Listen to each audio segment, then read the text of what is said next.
I am an African.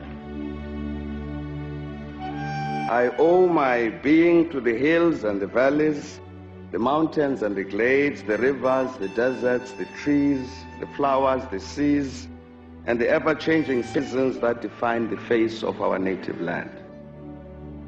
My body has frozen in our frosts and in our latter-day snows. It has thawed in the warmth of our sunshine and melted in the heat of the midday sun. The crack and the rumble of the summer thunders, lashed by startling lightning, have been a cause both of trembling and of hope. The fragrances of nature have been as pleasant to us as the sight of the wild blooms of the citizens of the veld. The dramatic shapes of the Drakensberg, the soil-colored waters of the Lekwa, Iqeli, Notugela, and the sands of the Kalahari have all been panels of the set on the natural stage on which we act out the foolish deeds of the theater of the day. At times, and in fear, I have wondered whether I should concede equal citizenship of our country to the leopard and the lion, the elephant and the springbok, the hyena, the black mamba, and the pestilential mosquito. A human presence among all of these, a feature on the face of our native land just defined, I know that none dare challenge me when I say I am an African.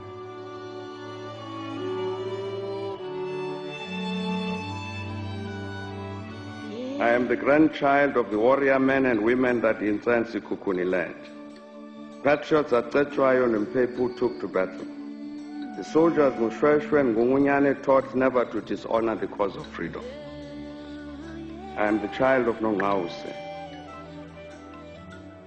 I am he who made it possible to trade in the world markets in diamonds, in gold, in the same food for which our stomachs yearn. Being part of all of these people, and in the knowledge that none dares contest that assertion, I shall claim that I'm an African.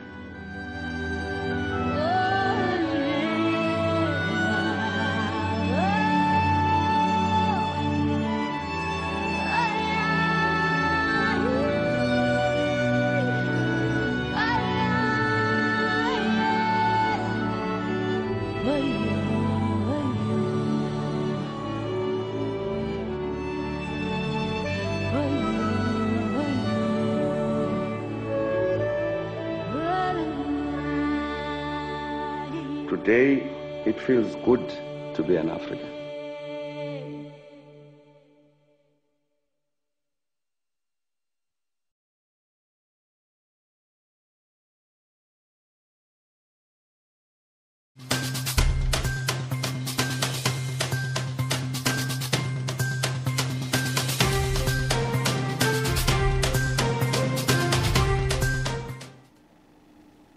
It's a very good morning and a warm welcome to Galaxy TV right here on Channel 500 on Starsat.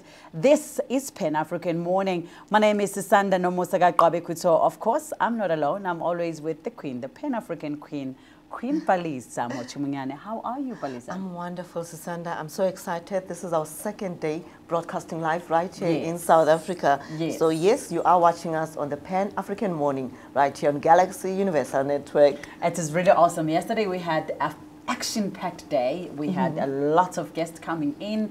It was just, you know, trying to settle. We were just trying to settle the whole day yesterday, and it was awesome. It was beautiful. We appreciate the feedback that we've been getting from various places, people from Nigeria, even India that we watched. The likes, the comments. It was just amazing. We really appreciate that. And if we can just recap a little bit about yesterday's guest day. It was very informative. You know what? Yesterday, the first guest that actually inspired me was Muafrika Sipho. I mean, that guy has got so much information, especially about Africa, where he comes from, and, you know, informing us. I was very excited. And one thing that I can always like reiterate about what Muafrika Sipho actually said, when she said that we do not need people who will reduce South Africa, but rather we need producers, people who will produce South African stories. So telling our very own stories in South Africa and of course in Africa. That was very inspiring for me as well. Yes, and we also had our board that was actually part of the panel. Our directors. Yes, they came in and they gave us the vision of the channel on where they're going, where they plan this channel to go, and the whole like kind of inspiring thing is the fact that the vision is to put Africa first than any other thing. That's quite very important. And also adding on that, Sisanda, our directors also reiterated that the vision and the mission of Galaxy Universal Network is to actually empower young people. So we're putting young people and experienced people together. We have the likes of the sports anchors, young sports anchors, with our Baba Dumile Mateza, who are very well informed and in the sports department. So that's what I like also about the vision and the mission of Galaxy Universal Network. No, definitely. We also had the former diplomat who was here as well yesterday, speaking about his journey. Yes, exactly.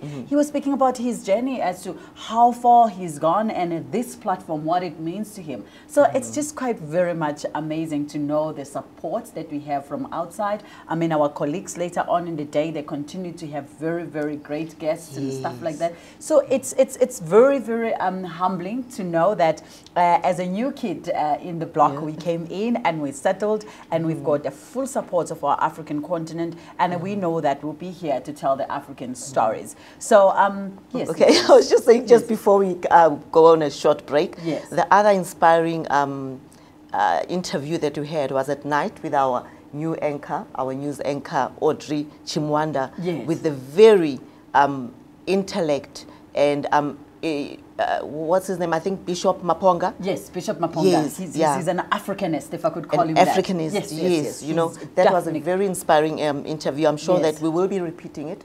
So keep watching us and keep following us. Yes. You know, and listen to that interview with Bishop Maponga. Very inspiring indeed, and very informative. No, definitely. So let's just take a very short break. When we come back, we'll be giving you the headlines. Stay tuned.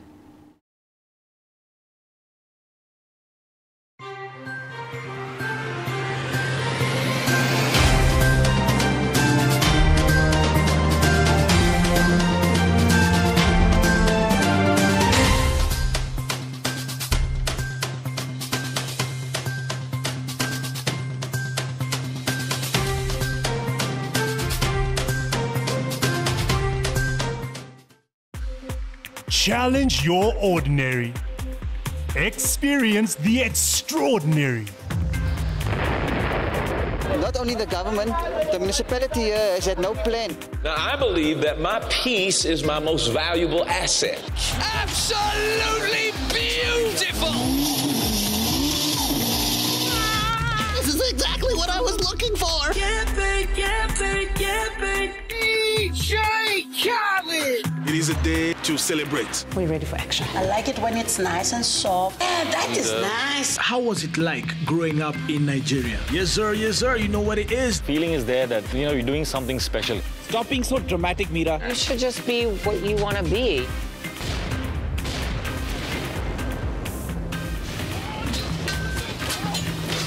Experience the extraordinary with Starsat. The coronavirus outbreak. Experience the extraordinary. Tremendous waste and tremendous fraud.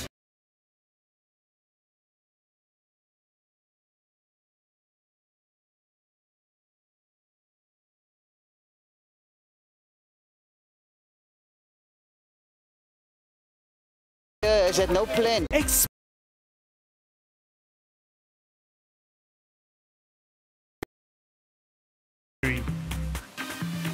With Starsat.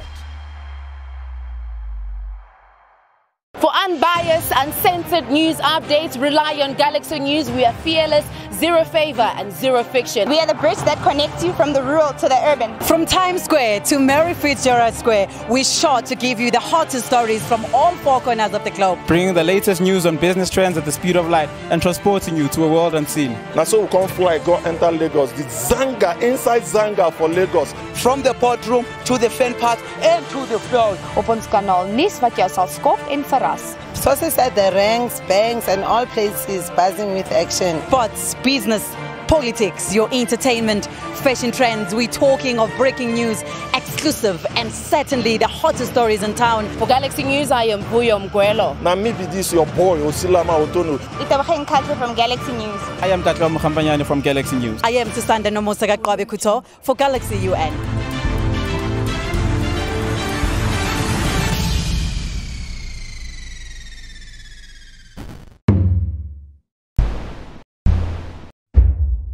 Asibayisikele mthina.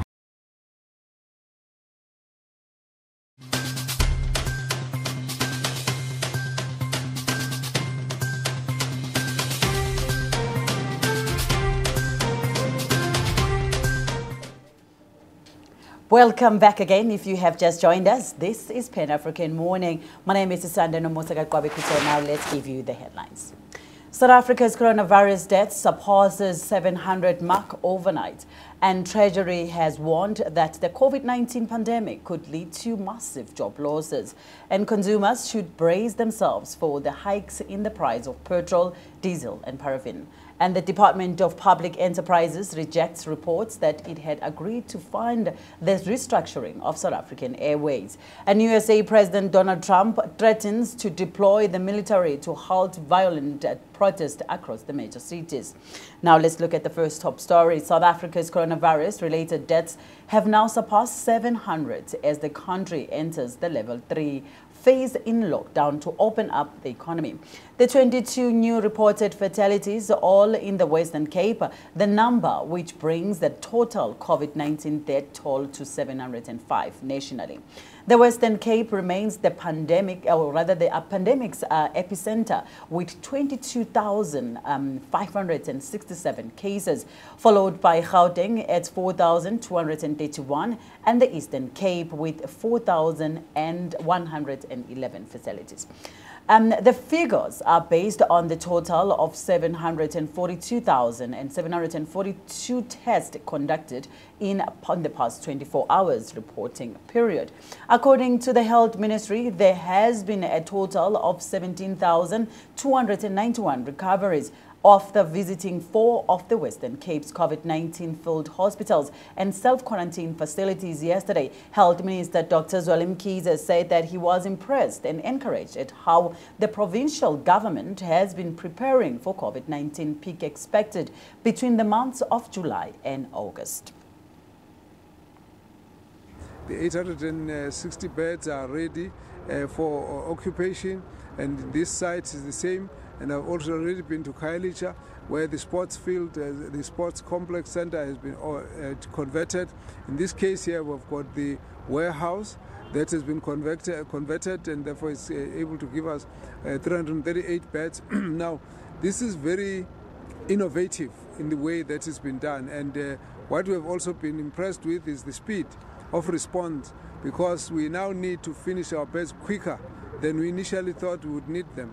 So that issue therefore means for me that the work that is going on is really gearing up for a huge surge and a storm that we still expect is going to be felt in this part of the country, and of course it will come through to different parts of the country.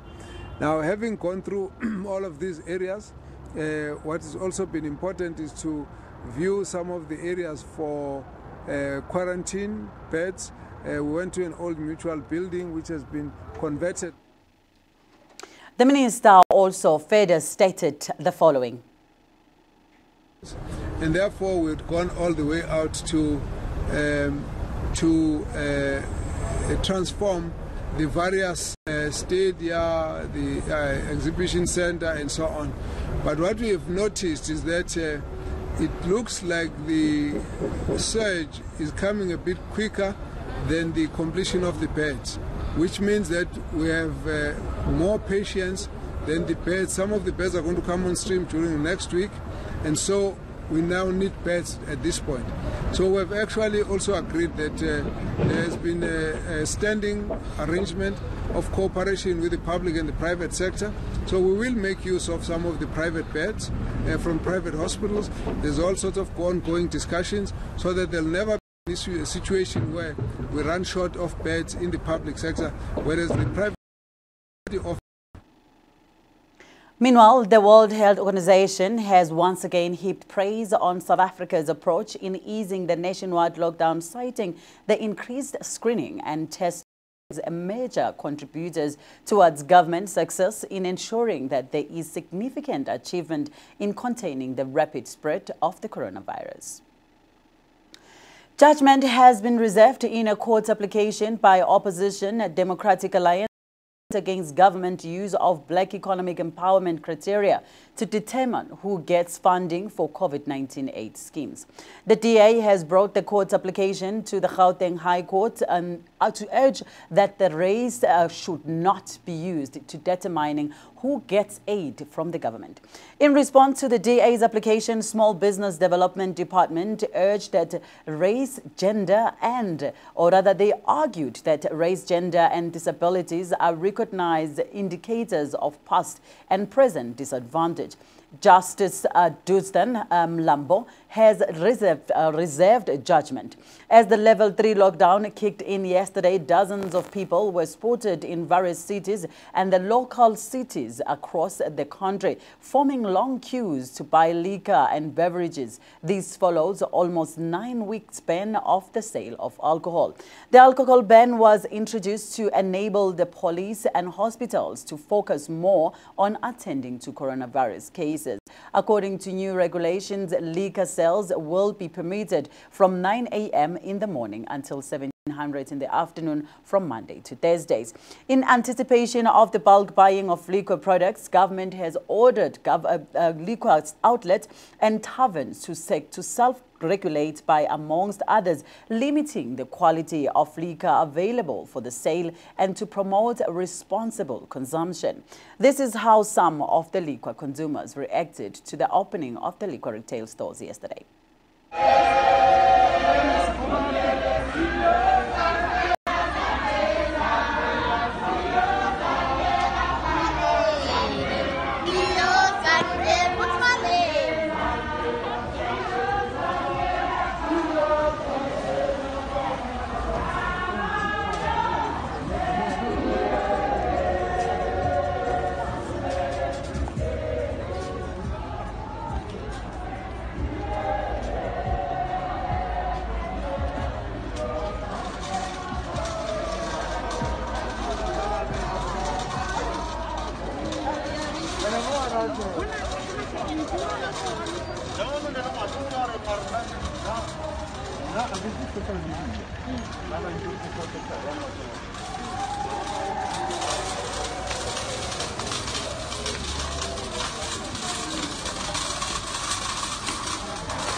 Number one.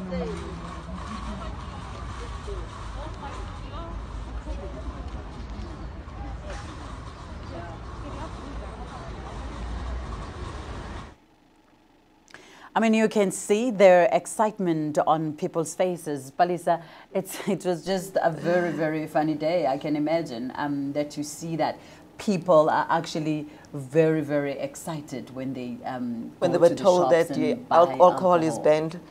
When they were told that the alcohol ban has been lifted, that's when you started. Initially, they were celebrating and hooting and stuff like that. But I actually didn't expect that they will literally just go to the stores and queue for hours and hours to go buy alcohol. You know, what puzzles me about a lot of people, you know, when lockdown started, people came out and said they need food. You know, there was no money for food. But there we go. Our alcohol lifted, And then all of a sudden people are going out to liquor stores and queuing and dancing and celebrating. Like what are we saying about South Africans? It puzzles me, and it makes me realize that South Africa, or Africa as a whole, has a very long way to understanding, and a very long, I mean, why would you celebrate the sale of alcohol when people do not have food to eat, you know? So our priorities become an issue. And the EFF leader actually earlier on last week did mention that it's very, very sad that the people that were pushing for the reopening of the businesses in terms of the sale of alcohol were the people with businesses that they want people to consume alcohol. And then we were wanting the alcohol to open the sales because we wanted to be consumers, which is really, really not, it doesn't sit well to me as an African person to see our brothers and sisters going out there queuing and singing and celebrating as if it's something to be celebrated. I really do not agree with that, certainly. But then again, Susanda, you know, Africans are very humorous, you know. We celebrate everything. We celebrate in songs, and we celebrate in dance, you know. The spirit of Africa, as we were discussing yesterday with More Africa, that, you know, the drums of Africa is about, when we are happy, we celebrate. So in a way, somehow I do find humor, you know, in how the people were actually celebrating, and some of them, they brought in their musical instruments. It was very funny to watch. They had a band? They had a band singing and dancing, and then here these guys, you know, this band going into this liquor store, and everyone, it was very humorous. So all I can say is that still, Africans, we are very happy people. We are very humorous, you know, and we try to find humor, you know, in anything. So, well, somewhat, you know, even though I still don't agree, but somewhat, I get to understand where some people are coming from. Of course, you can still go buy alcohol without dancing and whatever, because probably after you have drank alcohol, you will have energy to dance, I think. I don't drink alcohol, so I don't really know what happens when you drink. But nonetheless, I think it's important that people understand that, of course, depression that comes with this COVID-19 is a very, very serious issue. People maybe are seeking a bit of comfort. They are seeking something that will make them feel better, even though alcohol is not an answer in fixing problems, but some people say it helps them relax, and stop thinking so much. So probably we may have to bring somebody, a psychologist, sometime very soon on our show, where we can actually go deeper in discussing this issue. Yeah, definitely. Having said that, let's take a very short break. When we're coming back, we have got more stories for you. Stay with us.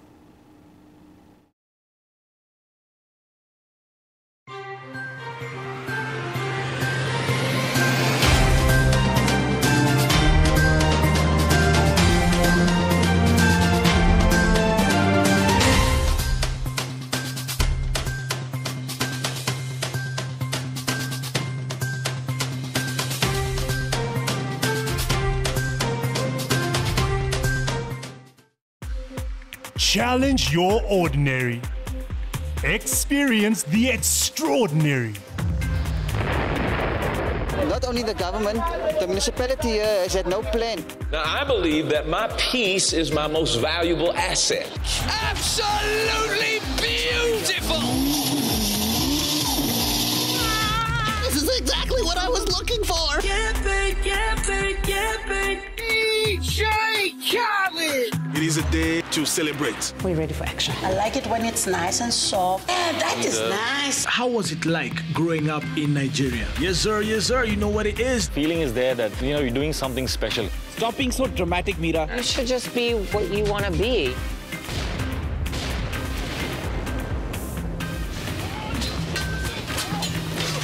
Experience the extraordinary with StarSat.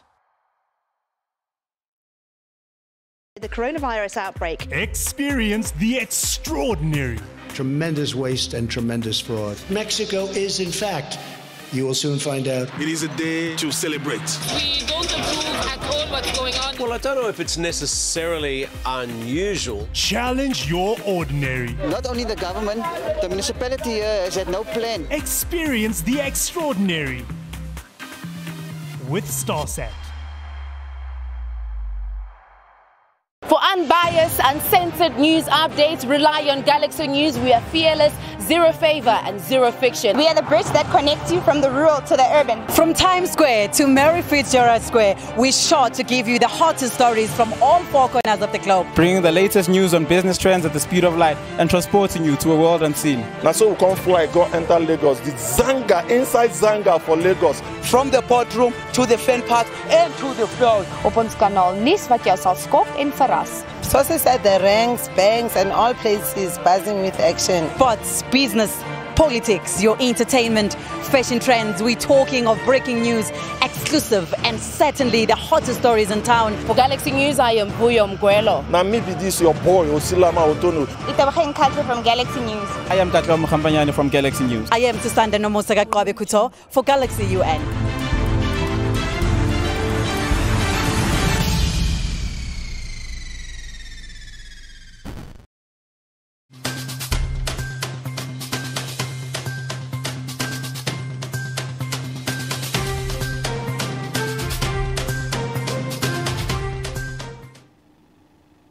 And as we continue with this morning's news bulletin, the first day of the Level 3 lockdown of the easing of travel and business regulations did not go without any incident.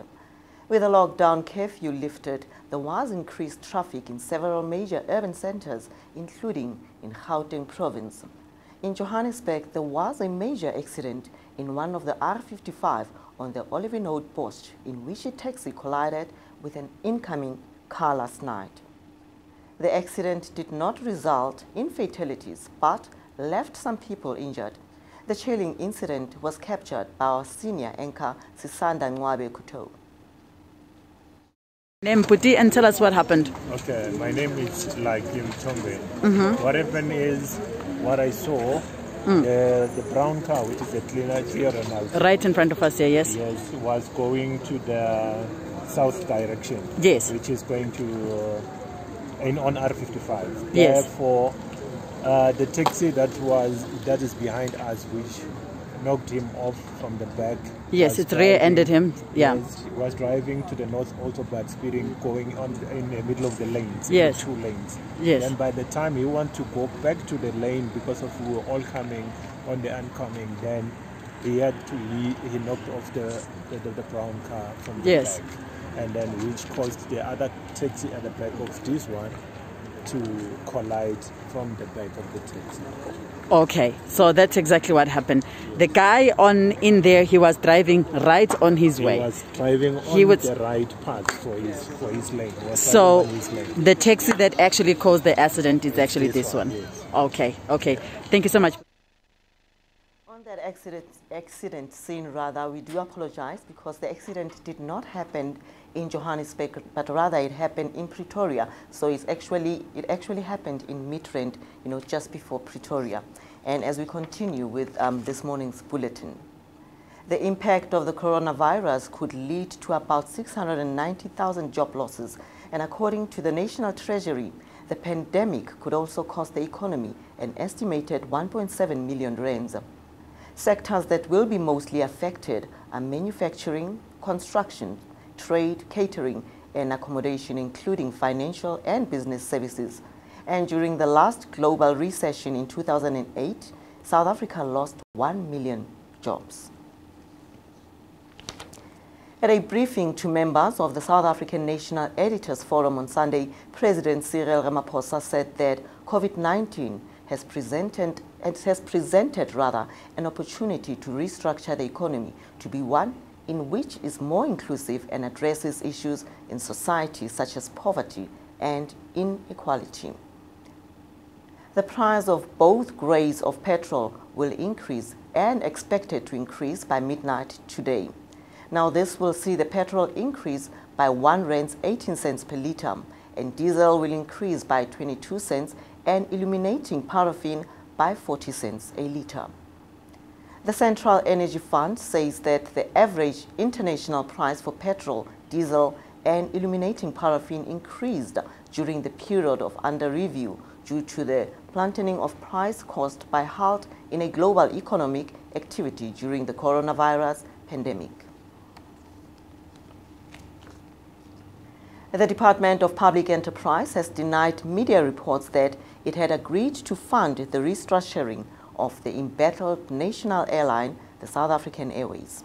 Now, whilst the department has confirmed that it has received a draft copy of the SAA rescue plan from business rescue practitioners, it had vehemently denied that it has taken decision to approve it.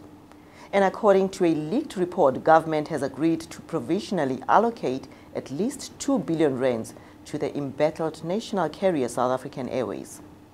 The funds will be used for the debt repayment and help the airline to resume operations after lifting of COVID-19 travel bans. The draft plan for SAA Rescue proposes a brand new state-owned airline. And according to a draft copy of a rescue plan prepared by administrations, an estimated 2 billion rands will go towards the retrenchments packages, and further 2 billion rands will be provided for the work capital.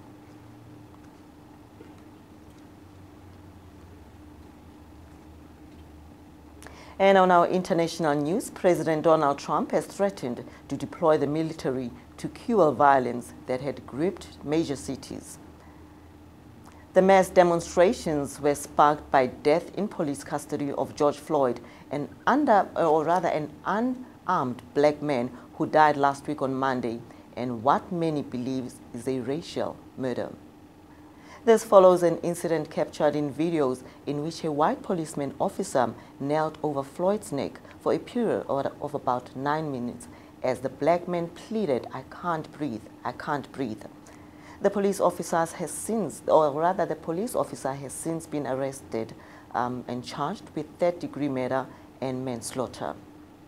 Those protesting against police brutality have often been met with police brutality and excessive force forced by law enforcement.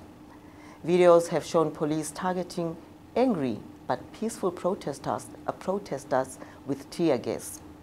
And some protests turned violent with looting and vandalism taking places across the major cities in the United States of America. My fellow Americans, my first and highest duty as president is to defend our great country and the American people. I swore an oath to uphold the laws of our nation, and that is exactly what I will do.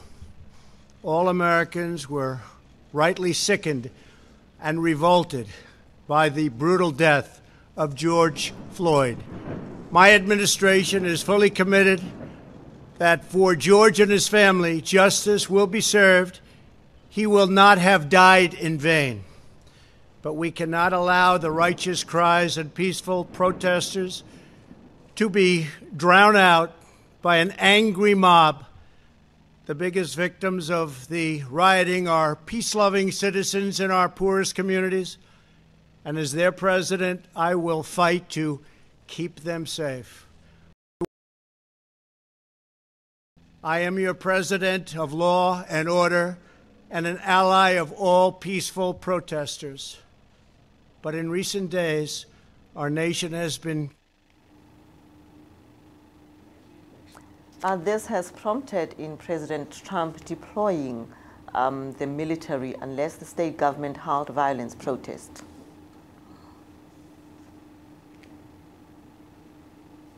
You know, it's quite very amazing to see how this whole thing goes around and how black people are continuously fighting for their lives in the United States. The United States, after all, I mean, you can see how people wish and dream of being in that American dream, you know.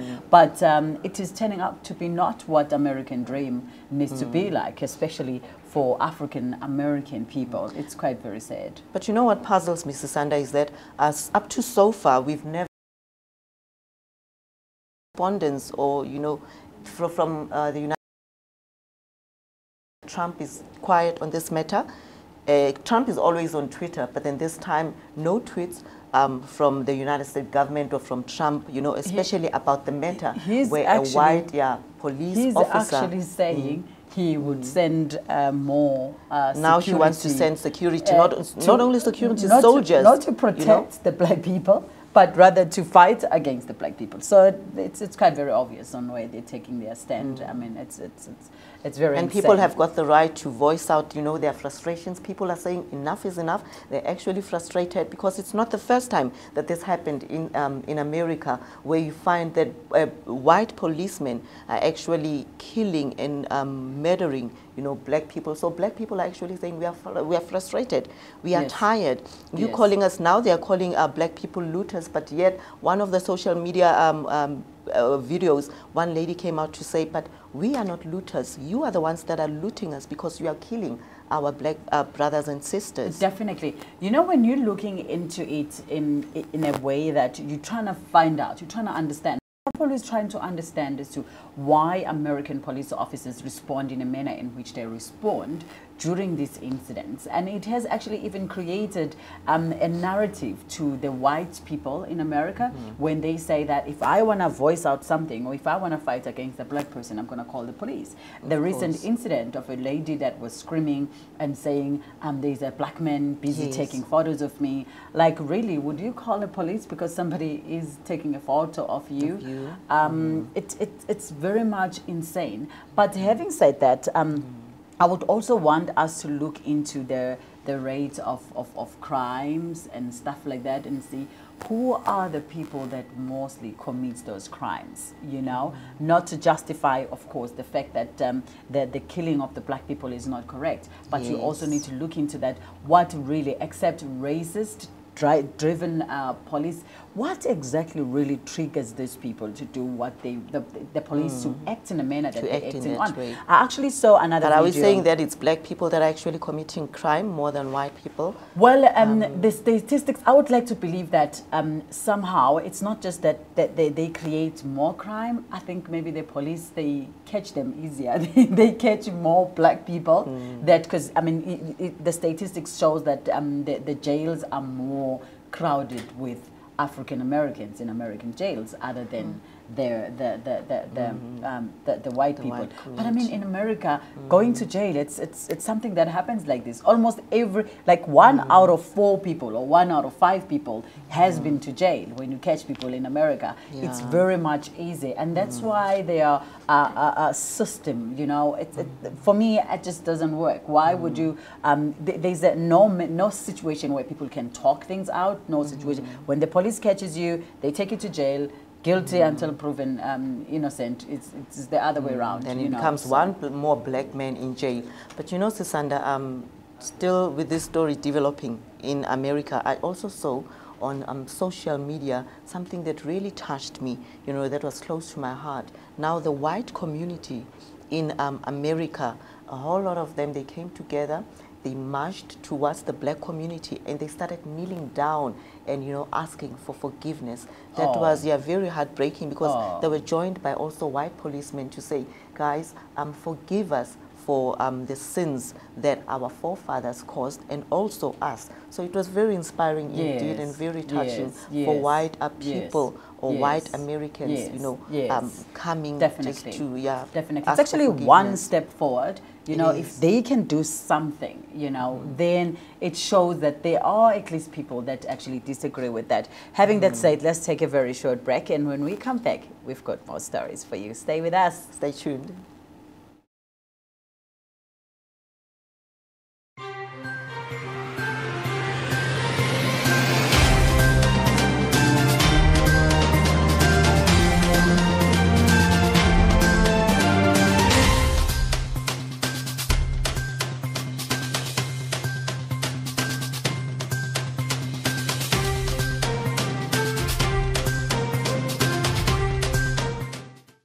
Unbiased, uncensored news updates. Rely on Galaxy News. We are fearless, zero favor and zero fiction. We are the bridge that connects you from the rural to the urban. From Times Square to Mary Fitzgerald Square, we're sure to give you the hottest stories from all 4 corners of the globe. Bringing the latest news on business trends at the speed of light and transporting you to a world unseen. Now so we come fly, go enter Lagos. The Zanga, inside Zanga for Lagos. From the boardroom to the fan park and to the field. Op ons kanaal nuus wat jou sal skok en verras. Sources at the ranks, banks, and all places buzzing with action. Sports, business, politics, your entertainment, fashion trends. We're talking of breaking news, exclusive, and certainly the hottest stories in town. For Galaxy News, I am Buyo Mgwelo. Now maybe this your boy Osilama Otono. Itabakheng Khatri from Galaxy News. I am Tatlo Mkhambanyane from Galaxy News. I am Tustanda Nomosaka Kwabe Kuto for Galaxy UN.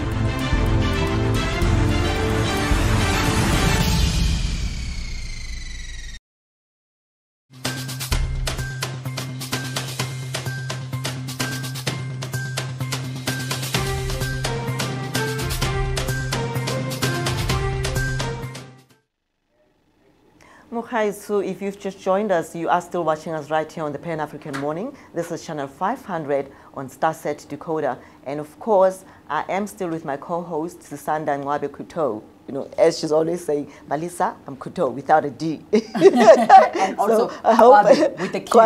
Kwabe with a Q. Yes, but yes, otherwise, yes. you're still watching us live here or broadcasting all the way from South Africa. And we are continuing our topics and discussions for this morning. Talking of discussions and topics about, let's just maybe go back on what happened yesterday. Yesterday we had Bishop Maponga in here. Oh, yes. A very interesting person. An intellect in politics and African stories. Yes, yes. He was actually talking to our colleague, Audrey Chimwanda. Yes. It was a very, very interesting interview. And if you have actually missed it, we're just going to go straight into that interview so that people can get to see exactly what has happened. A very powerful guy with a whole lot of things to say. And it was quite very interesting. Now, let's take a look at that video.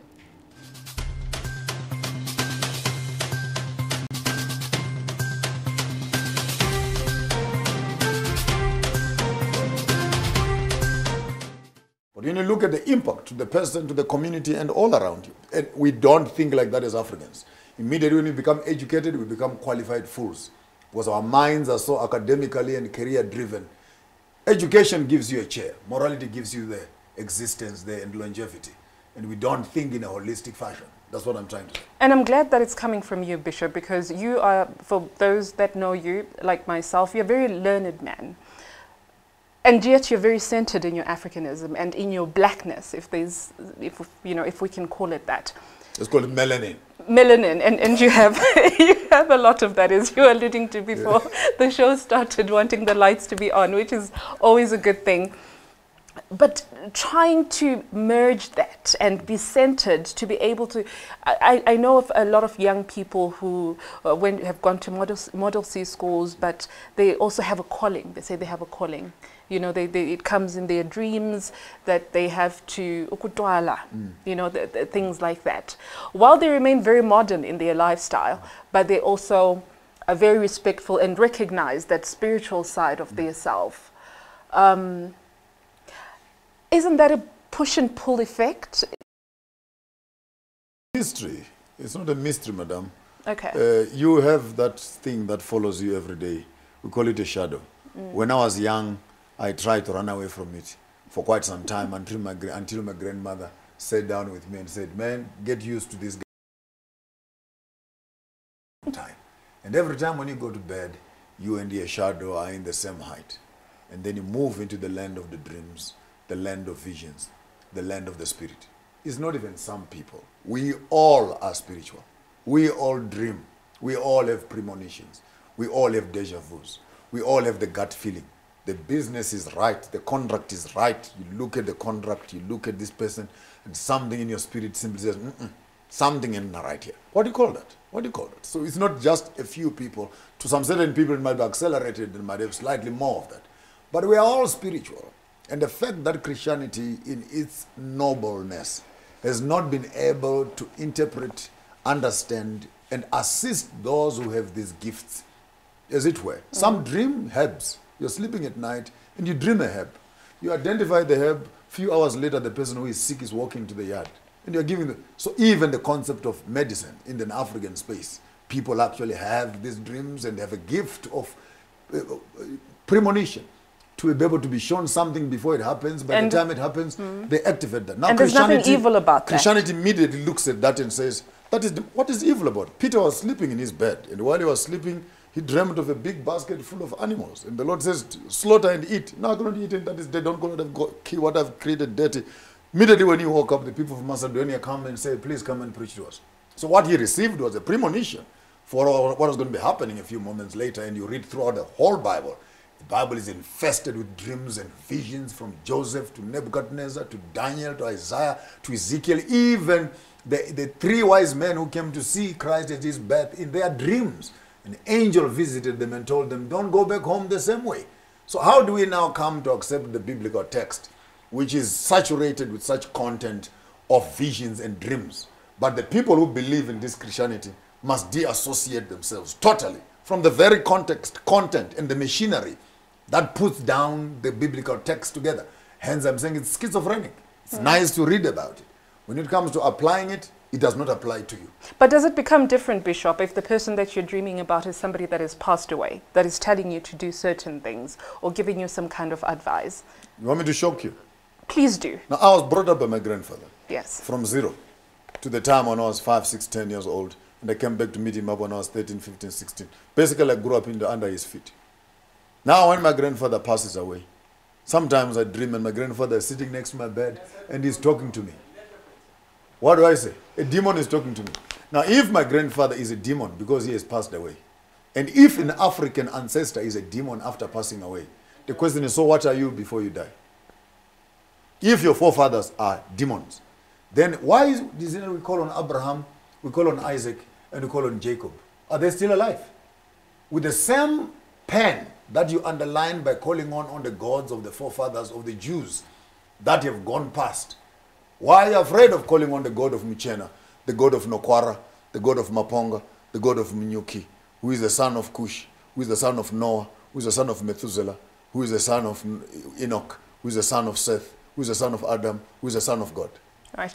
Perhaps one would say, but the same Bible says, you know, there's no relationship between the living and the dead. You are a fruit. Your parents are the tree. Your forefathers are the roots. Mudzimu, mumudzi, umu. Inside the roots.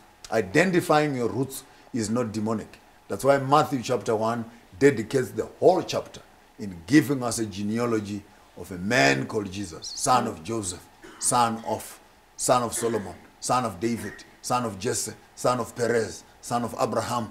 So why are you wasting time telling us who is he coming from? Because you want to establish that your genealogy is actually sacred history. But anyway, on Farmers of Thought, before we become religious, on Farmers of Thought, we are going to be taking our time in terms of looking at the 3 estates of the human being. Right. If I can consider this to be your thinking tool, we're going to take people through this thinking tool. Okay. The first estate is the estate of the mind, who is planting seeds in your mind.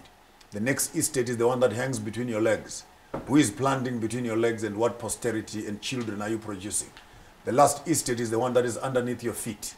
What are you putting on the ground? We all as Africans have these 3 estates. The question we want to ask is that how can you give a person an estate of land when they are not in control of the estate of their own minds? Is an African able to manage the quality of the seed that is in their minds, or we've become coconuts who are brown on the inside but white on the inside? Are we able to run on the default of who we are? The first constitution to allow every human being to be. Can the African be without necessarily feeling victimized by European and Caucasian standards of beauty, standards of thought and education? Secondly, do we have control of our posterity and reproduction? Or now the government and everybody else is managing our children, and how many children you must have, and contraception and everything else? What are the benefits? What are the side effects of that?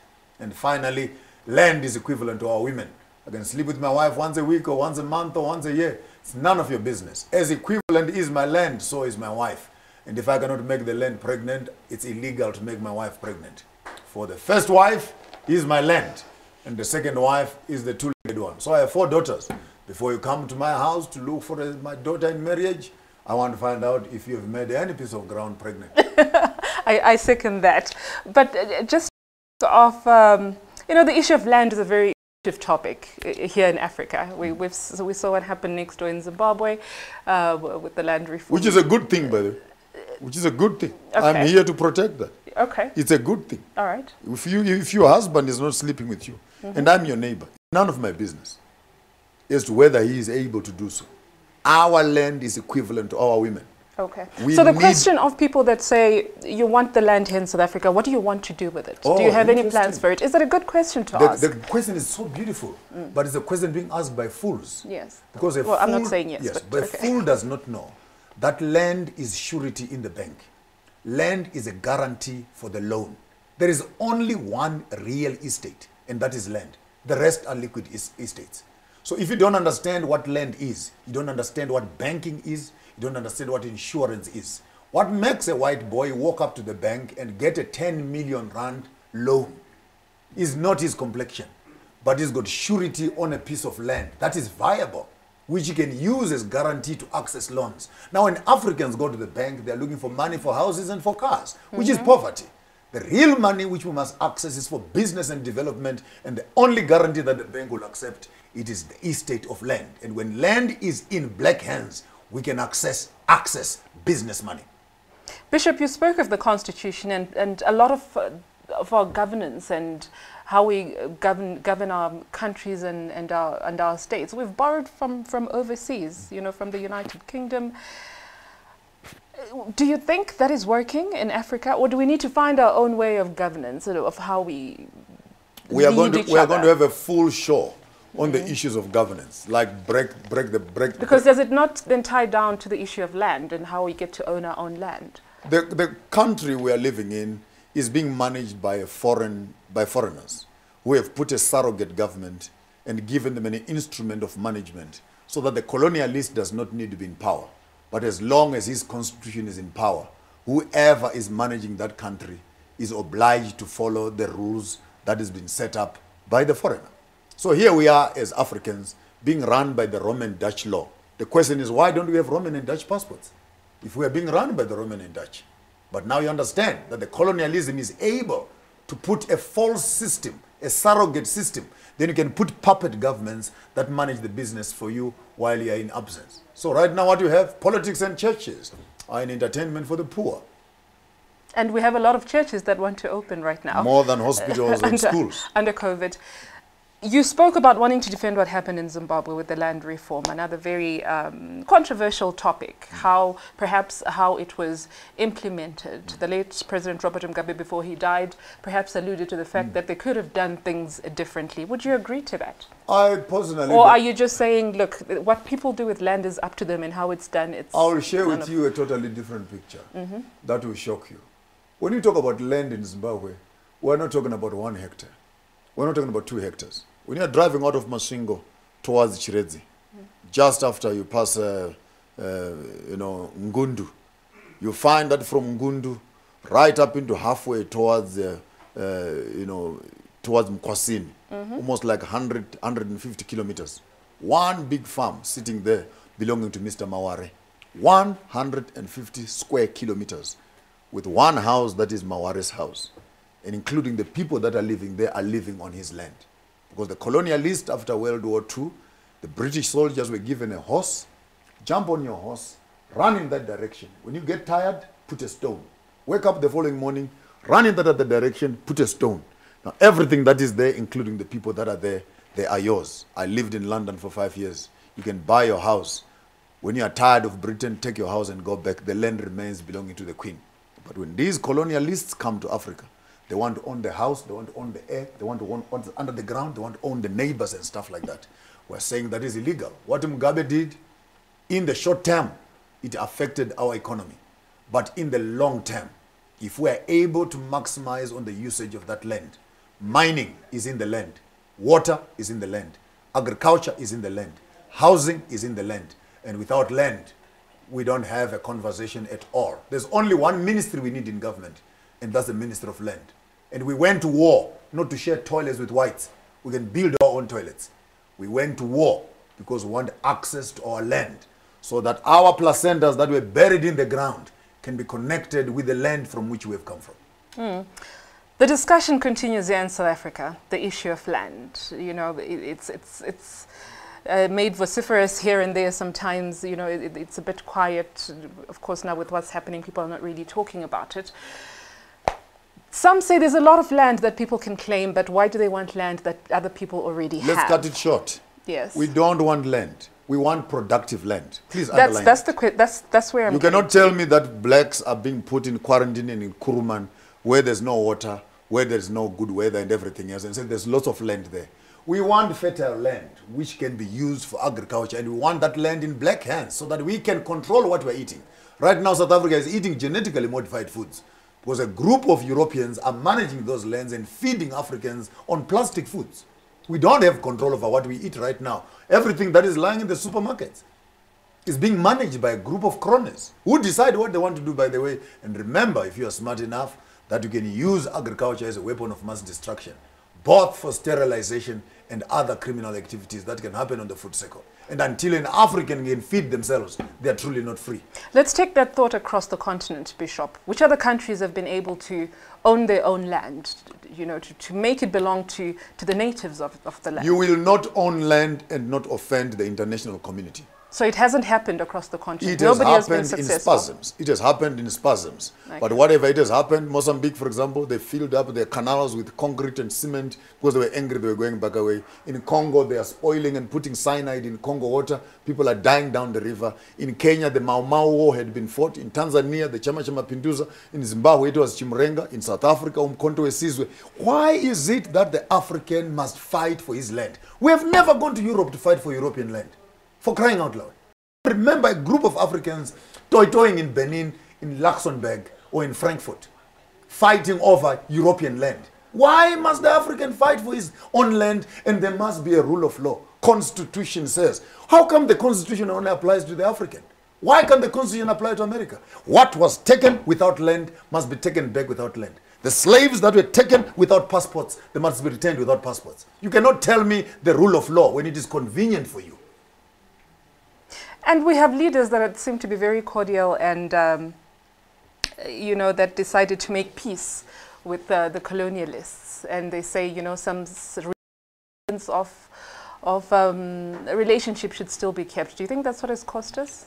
Our own leaders have become pimps at a prostitution house of selling the African sanctity for their own entertainment. We know African leaders have accounts in Mauritius, they have accounts in Cayman Islands, they have accounts in all the tax havens around the world, busy robbing and stealing people, and they make agreements with the foreign, make agreements with the East and the West, not for the benefit of the Africans, but to manage the kitty for the multinational companies.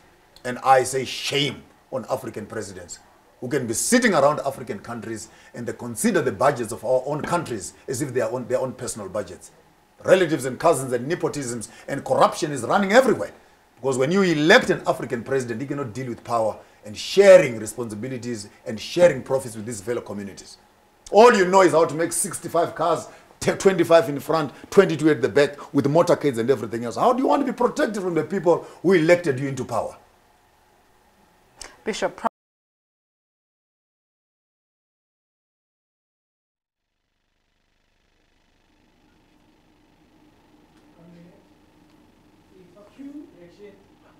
A very good morning to you. If you're still watching us, you are watching us live all the way from South Africa. This is Galaxy Universal Network.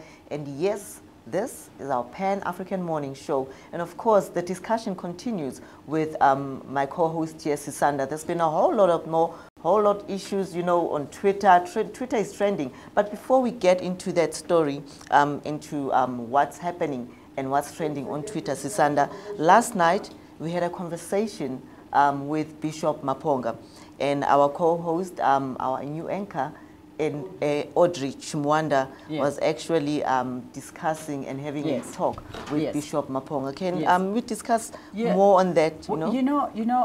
Most of the things that Maponga is speaking, and he's always been a person that stands for African cultures and history, and that he always speaks and making sure that this information is being sent to people. But the good news is Maponga he's going to have his own show right here on Galaxy TV. So this we're is definitely going to news. Yes. So having said that, let's take a very, very short break. When we come back, we'll give you the rest of the headlines. Stay with us.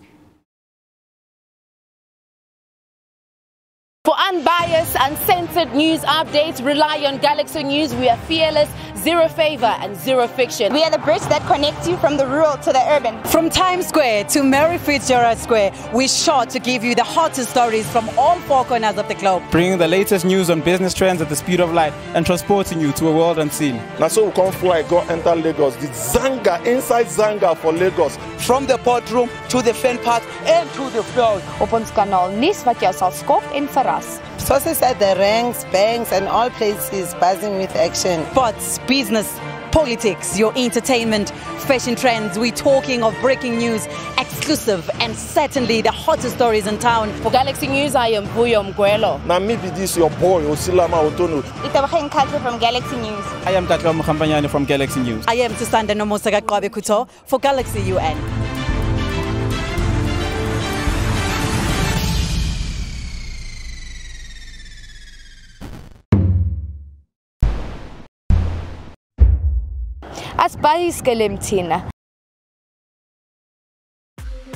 Challenge your ordinary.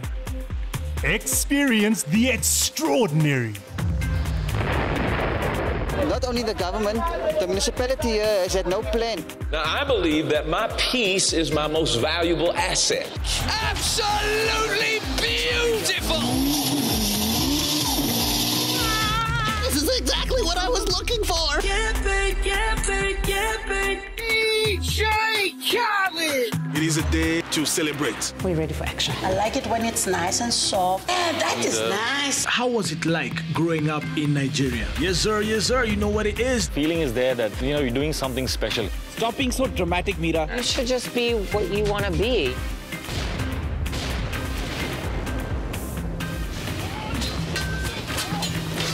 Experience the extraordinary with StarSat.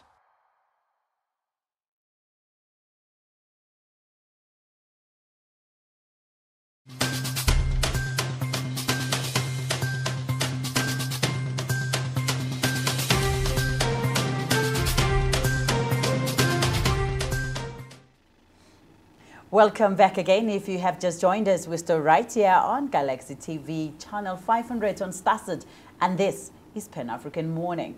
Palisa, before we go on break, we have had a discussion about the accident that actually happened yesterday, which I happened to witness in Oliver Houtbosch in Centurion, Pretoria.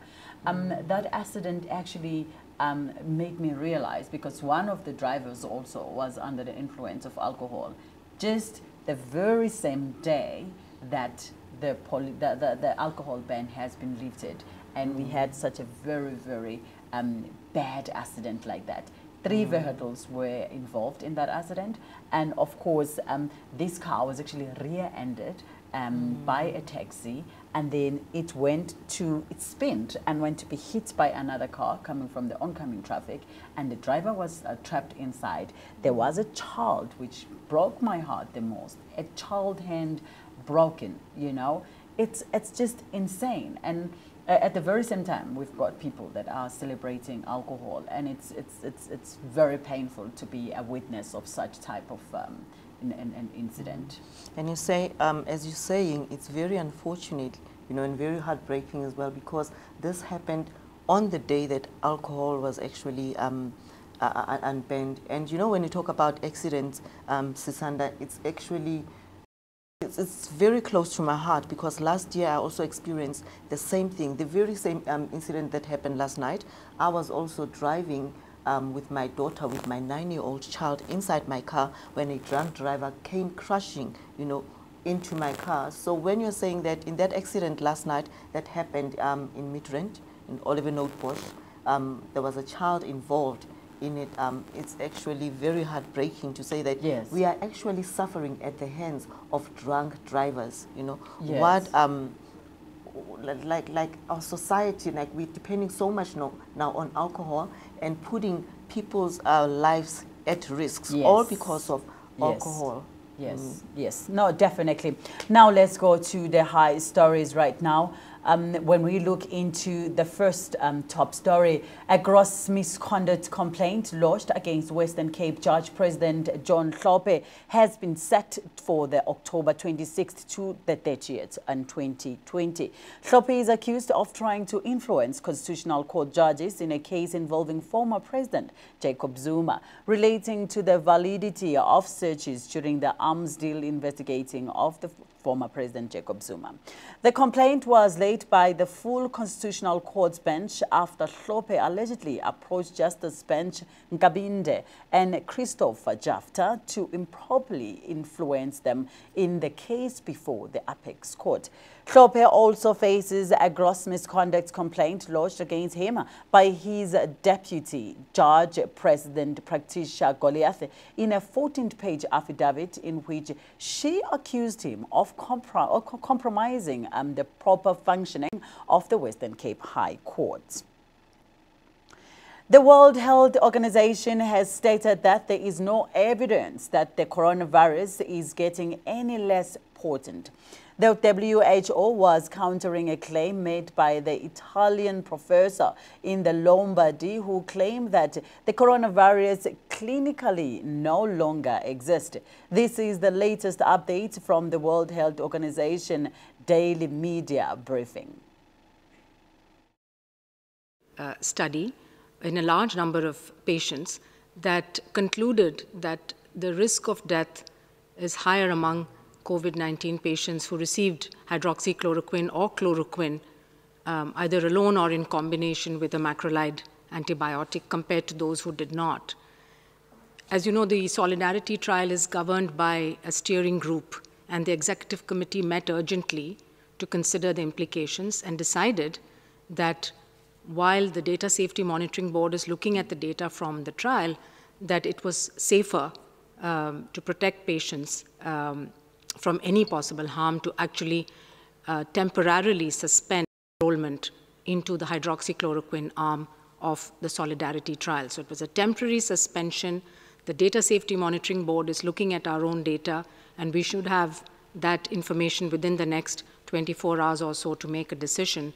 Meanwhile, we do know that there's another large trial going on in the UK called the Recovery trial, which has enrolled more than 11,000 patients. Their Data Safety Monitoring Board looked at the hydroxychloroquine arm versus the standard arm and did not find anything to concern them. And they are actually continuing with their enrollment. So to answer the other question of countries using hydroxychloroquine, we have always believed that it's important to generate data on safety and efficacy of any of these treatments. Because this is a new disease, we do not have the evidence. We want to try, of course, treatments as quickly as possible, but the best way and the only really robust way of generating evidence is to do well-designed random.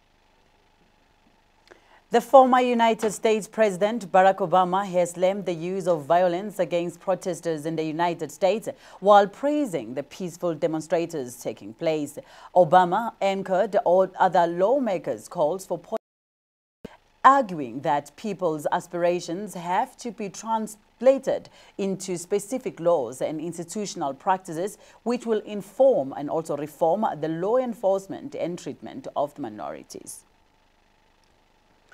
The South African coronavirus-related deaths have now surpassed 700 as the country enters level 3 phase in the lockdown to open up the economy. The 22 new reported fatalities in the Western Cape in the number, which brings up the total of COVID-19 deaths to 705 nationally. The Western Cape remains the pandemic's epicenter with 22,567 cases, followed by Gauteng at 4,231 and the Eastern Cape at 4,111 fatalities. The figures are based on the total of 742,742 tests conducted in the past 24 hours reporting period. According to the Health Ministry, there has been a total of 17,291 recoveries after visiting 4 of the Western Cape COVID-19 field hospitals and self-quarantine facilities yesterday. Health Minister Dr. Zweli Mkhize said that he was impressed and encouraged at how the provincial government has been preparing for the COVID-19 peak expected between the months of July and August.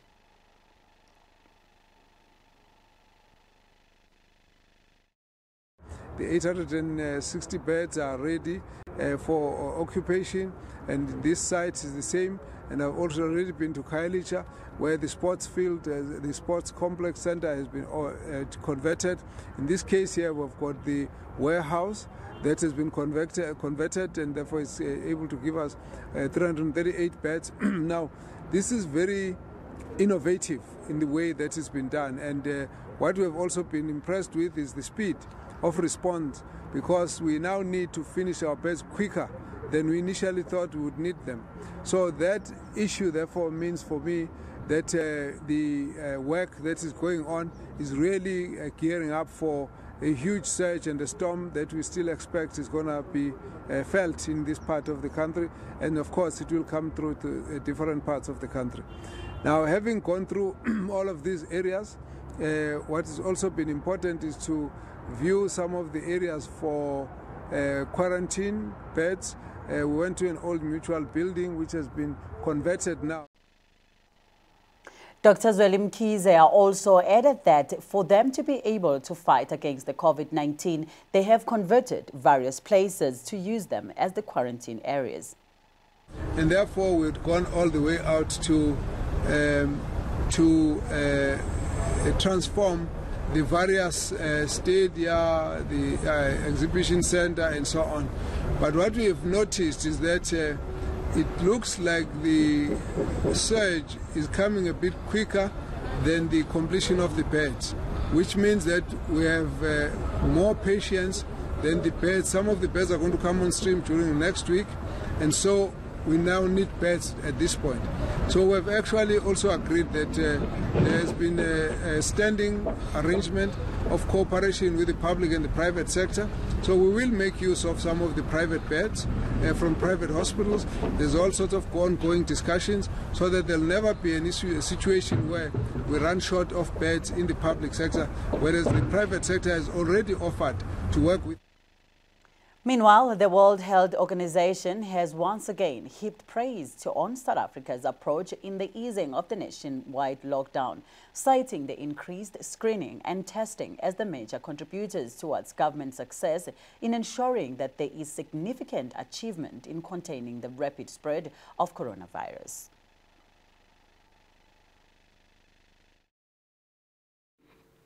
WHO conducted a rapid assessment of service delivery for NCDs during the COVID-19 pandemic, with 155 countries submitting data.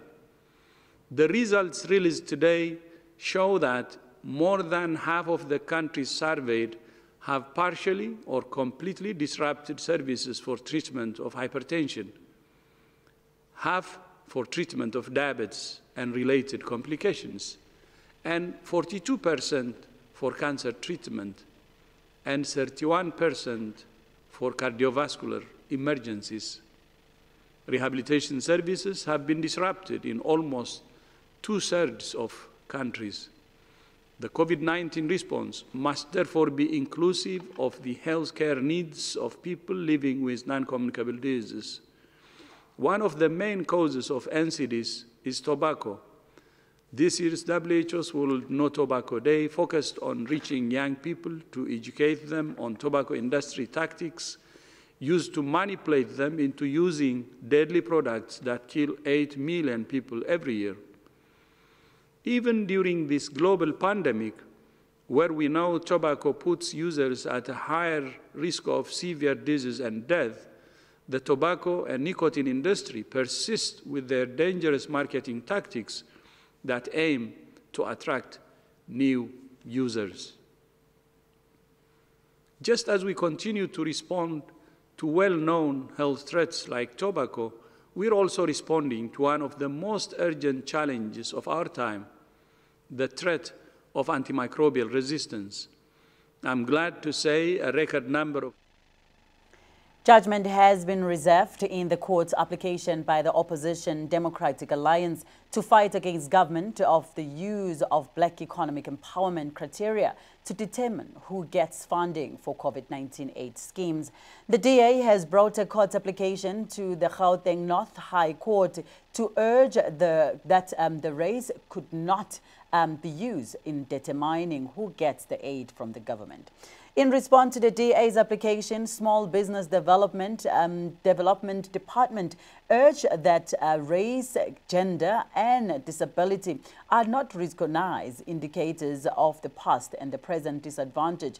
Justice Dustin Mlambo has reserved the judgment. As the level 3 lockdown kicked in yesterday, dozens of people were spotted in various cities and locations across the country, forming long queues to buy liquor and beverages. This follows almost 9-week ban of the sale of alcohol. The alcohol ban was introduced to enable the police and hospitals to focus more on attending to coronavirus cases. According to the new regulations, liquor sales will be permitted from 9 a.m. in the morning till 1700 in the afternoon from Monday to Thursdays. In anticipation of the bulk buying of liquor products, government has ordered liquor outlets and taverns to self-regulate by, amongst others, limiting the quantity of liquor available for the sale and to promote responsible consumption. This is how some of the liquor customers reacted to the opening of the liquor retail stores yesterday.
Number one.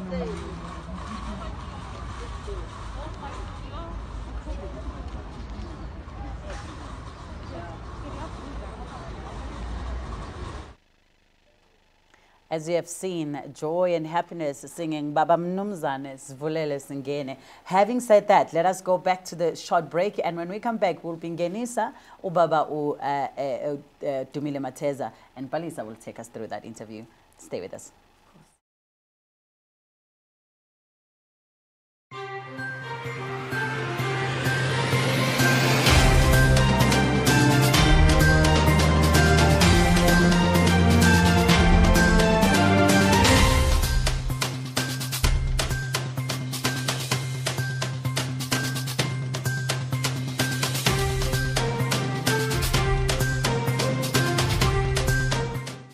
For unbiased, uncensored news updates, rely on Galaxy News. We are fearless. zero favor, and zero fiction. We are the bridge that connects you from the rural to the urban. From Times Square to Mary Fitzgerald Square, we're sure to give you the hottest stories from all four corners of the globe. Bringing the latest news on business trends at the speed of light and transporting you to a world. Now so we come fly, go enter Lagos. The Zanga, inside Zanga for Lagos. From the boardroom to the fan park and to the field. Op ons kanaal nuus wat jou sal skok en verras. Sources at the ranks, banks and all places buzzing with action. Sports, business, politics, your entertainment, news, exclusive and certainly the hottest stories in town. For Galaxy News, I am Vuyo Mgwelo. Now maybe this your boy, Osilama. Itabakheng Katla from Galaxy News. I am Katla Mkhambanyane from Galaxy News. I am Tusanda Nomosaga Kwabe Kuto for Galaxy UN.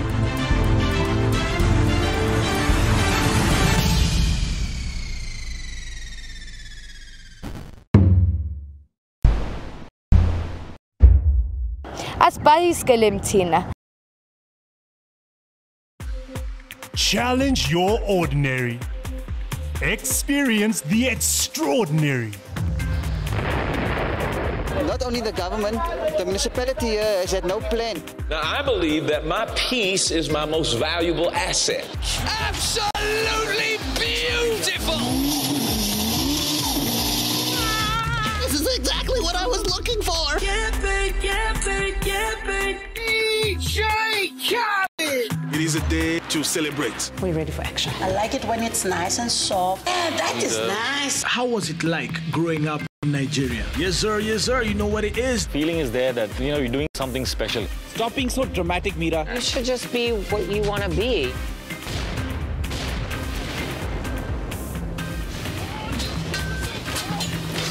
Experience the extraordinary with Starsat.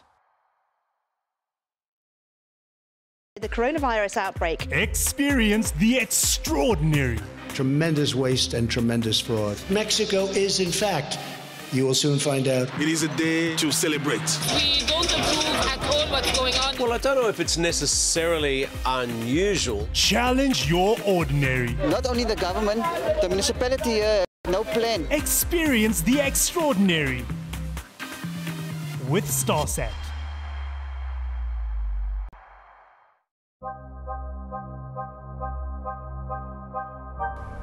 The National Coronavirus Command Council has decided to extend the nationwide lockdown by a further 2 weeks beyond the initial 21 days. This means that most of the existing lockdown measures will remain in force. It's a combination of law enforcement agency. Our call is very clear. People must stay home, they must not be traveling unnecessarily. This might last longer. As you have heard it, we are still right here. Reporting for Galaxy TV News. Galaxy News. Stay tuned with us.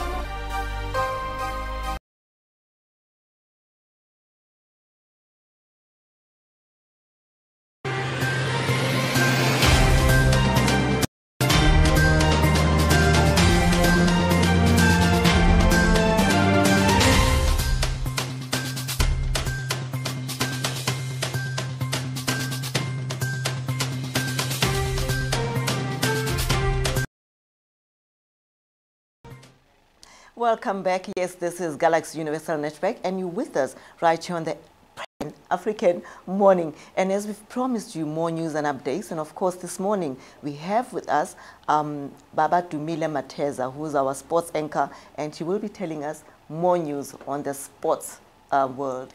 What's happening, Dr. Matez? There are a number of things that's been happening in sport. We are looking at talking this week, during the course of the week on Thursday, to be exact, to the president of Netball South Africa. As you well know, Netball was supposed to be playing New Zealand, England, and Jamaica in South Africa, and probably Malawi in South Africa. And that has been postponed because of the problem we're facing with COVID-19. The other part about cricket is South Africa is supposed to be hosting the World Cup in 2023 in Cape Town, and they will be sitting, the International Netball Association will be sitting to look at that, or the Netball Federation will be sitting to look at that, how is that to be happening. And today we will be talking about the motor racing driver, Hamilton, who has actually criticized the motor racing world the richest white sport in the world, motor racing, that has not said or done anything about the death of George Floyd. He has criticized them for that. We also have a story that is very topical at the moment. You all know that this South African Sports Confederation, SASCOC, is supposed to having its elections, and in that members who were standing for elections were told they are not going to be able to stand for election. They asked for arbitration, and the arbitration has come back, and the arbitration then said they can stand for election. We are hoping to speak to Mr. Alex Kosana, who's the president of Athletics South Africa, who's one of the people who are affected. Even the president of Netball South Africa was affected by that decision, by something within SASCOC saying they cannot stand for election. We're also looking at the issues around golf. Well, there's been a big problem around golf, because as we said yesterday, we take that amateur golf and professional golf are the same, but the problem with the minister saying only professional golf can play is probably a misunderstanding of the rules, because the only thing that misunderstanding of what's happening in golf, because there's hardly any contact in golf. Even if you have caddies, there's hardly any contact. You touch a ball, you touch a club, you don't touch anybody else. So it's a matter of just social distancing, yes, just keeping it at 1.5 meters? By itself in golf. You don't have to have social distance, it happens by itself. The only thing you do, you probably have to sanitize your gloves and get on and play the game, and we are surprised by that. We are also trying to get hold of Dr. Willie Besson. Dr. Willie Besson is the chairman of the eminent persons group appointed by the minister to look into transformation in sport in South Africa. He made a huge statement this week where he said South African cricket, or cricket South Africa, has regressed, gone backwards in terms of transformation, and he want to talk to him about that. What does it mean?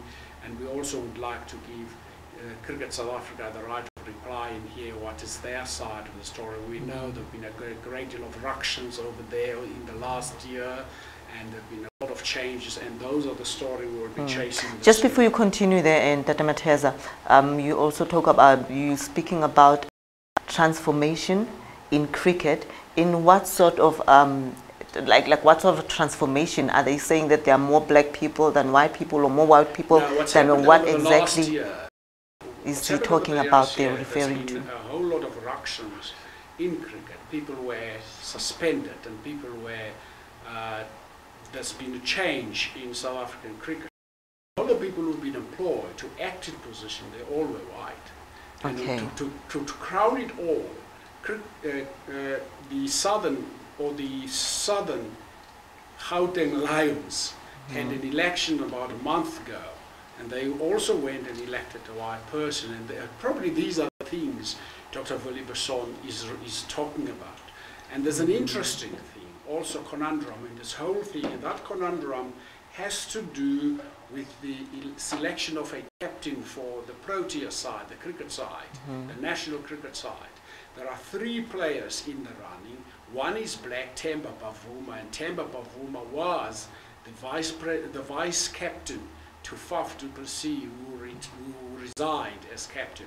Then you got Dean Elgar and Adrian Marker, and that situation doesn't lend itself to the fact that who is likely going to be the captain. There are a lot of dynamics. If you look at the issue of Themba Bavuma, despite the fact that Themba Bavuma was the vice captain to Faf du Plessis, he was dropped when England came to tour South Africa last year, and he was dropped. In other words, he was not selected.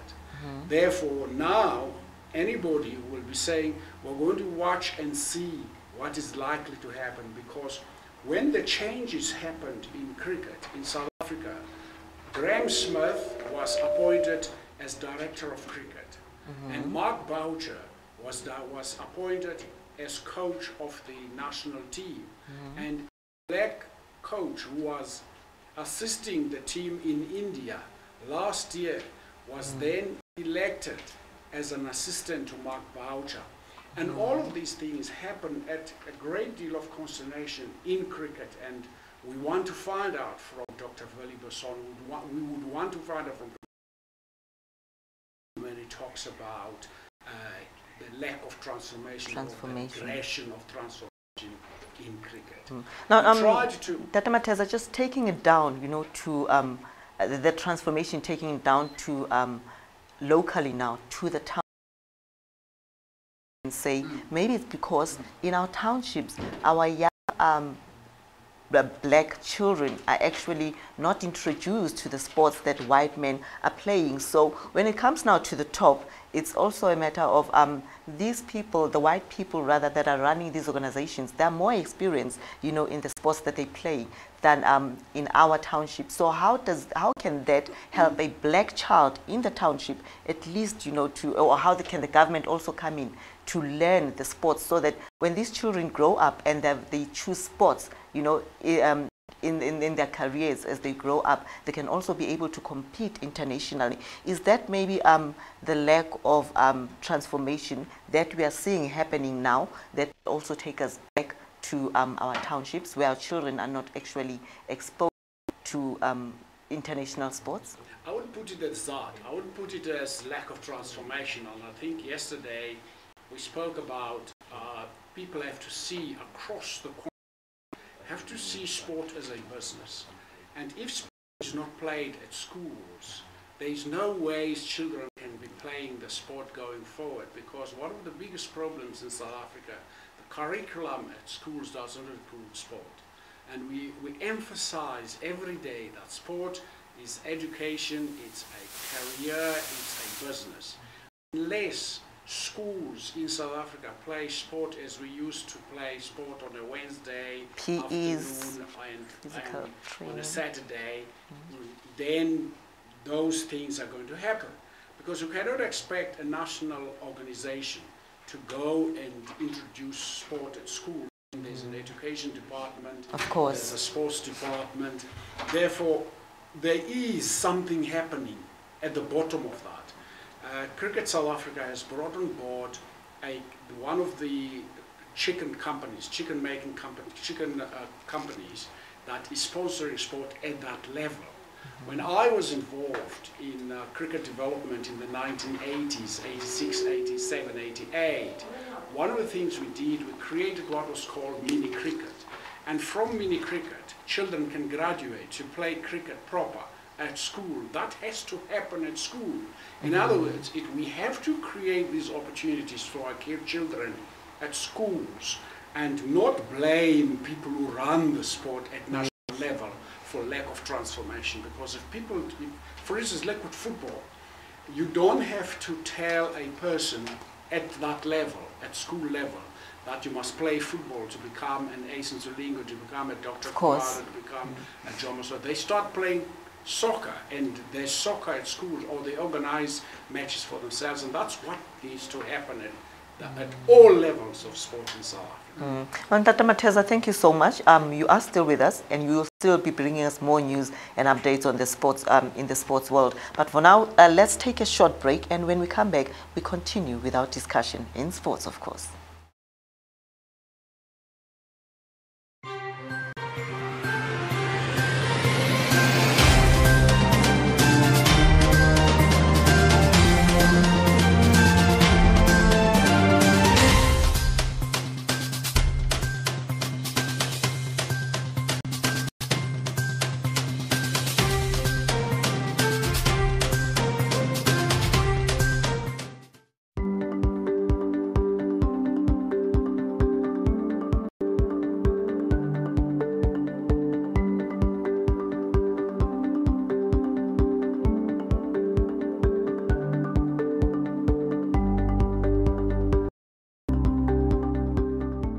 Welcome to Amandla Onoto Business Talk Show.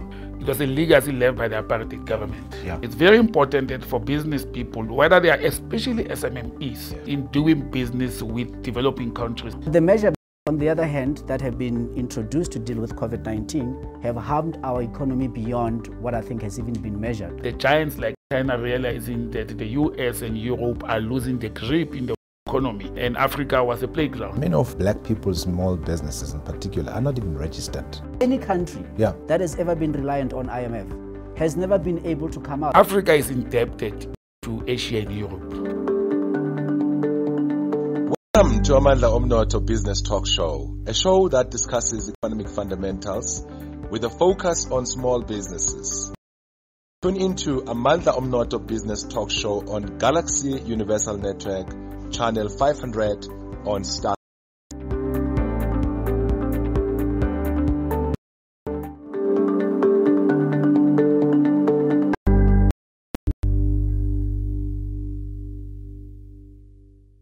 For unbiased, uncensored news updates, rely on Galaxy News. We are fearless, zero favor and zero fiction. We are the bridge that connects you from the rural to the urban. From Times Square to Fitzgerald Square, we're sure to give you the hottest stories from all four corners of the globe. Bringing the latest news on business trends at the speed of light and transporting you to a world unseen. Now so we come fly, go enter Lagos. The Zanga, inside Zanga for Lagos. From the boardroom to the fan park and to the field. Op ons kanaal nuus wat jou sal skok en verras. Sources at the ranks, banks and all places buzzing with action. Sports, business, politics, your entertainment, fashion trends. We're talking of breaking news, exclusive and certainly the hottest stories in town. For Galaxy News, I am Vuyo Mgwelo. Now maybe this your boy, Osilama Otono. Itabakheng Khalfe from Galaxy News. I am Katla Mkhambanyane from Galaxy News. I am Tusanda Nomosaka Kwabe Kuto for Galaxy UN.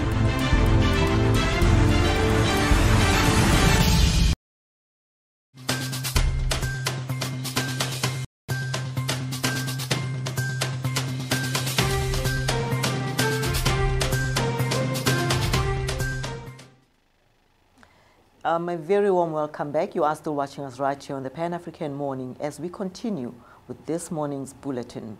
The South African Human Rights Commission said it will be instituting legal action against the Western Cape government on its decision to reopen schools. And according to the South African Human Rights Commission, Andre Gom, monitoring assessment and service that have been done. The province is only 80% ready to reopen schools, which in turn means that while there are a substantial number of schools in the province that are ready, the overall outlook means that indeed that they are not ready. Now this comes as the Western Cape has remained the epicenter of the coronavirus outbreak in the country, with more than 21,000 confirmed cases with over 480 deaths.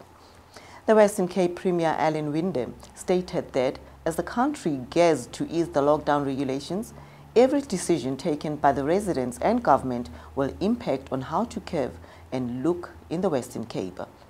He also pleaded with every single person in the Western Cape to make informed decisions that will protect the loved ones and also decisions that will help the provincial government to protect the vulnerable and ultimately save lives.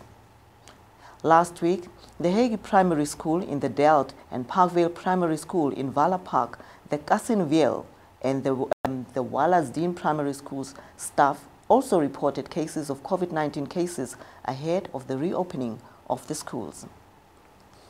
And that was the headlines for this morning. We are continuing with Ntate Dumile Mateza on the sports news. Ntate Mateza, welcome once again. We were continuing earlier on and discussing, the sports news. Can you give us more updates on what is happening? We were talking about earlier on the COVID-19, on how it has affected the sports news, the sports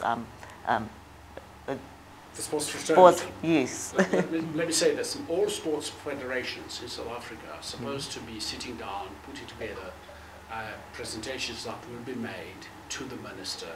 And the minister will take those presentations to the national command. And it is important that all federations do that.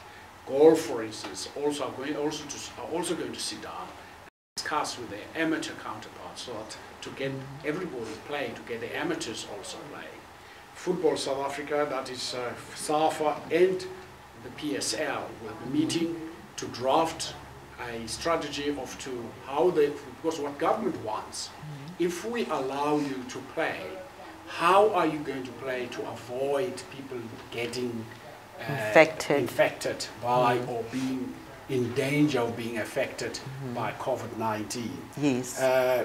The other part, earlier you spoke about Caster Semenya having to, all marathons around the world have been cancelled. Including the Boston Marathon, which was cancelled recently. I think he was supposed to run in Tokyo, in the Tokyo Marathon. No, the Tokyo Marathon was also cancelled. All marathons have been cancelled. Wimbledon has been cancelled, because Wimbledon was supposed to have started yesterday, and Wimbledon has been cancelled. The French Open at Roland Garros has also been cancelled. So they are looking at whether these can be held later this year.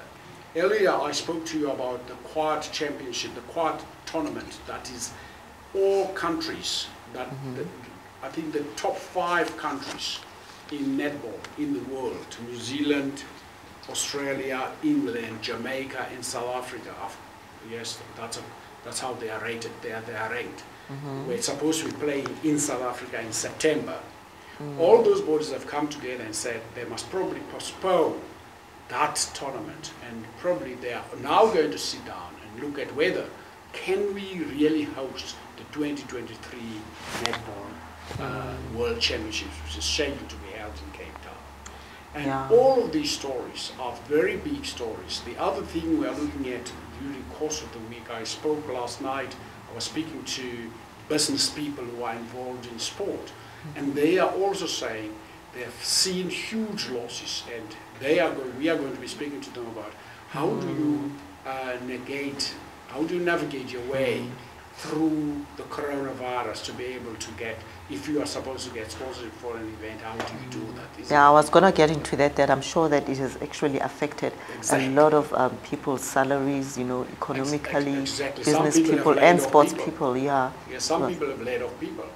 In rugby, for instance, what's happening, there was this huge tournament that was played between South Africa, New Zealand, Australia, Argentina, and a team from Japan.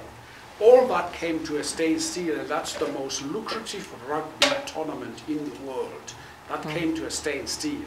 To come back into the fold of sport, in New Zealand they've decided they are going to have a weekend where all those teams will get together and play over the weekend.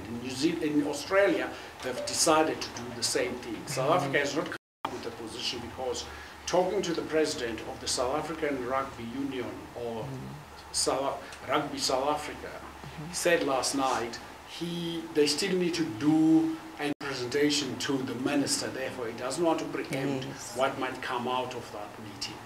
And all of these things have to do with really how sport is likely going to navigate, because they've lost, remember, the biggest part for sport where they make their money is from broadcast rights. Now, if matches are not broadcast, how will advertising come in? Let's go back to cricket, taking you back to cricket. India is supposed to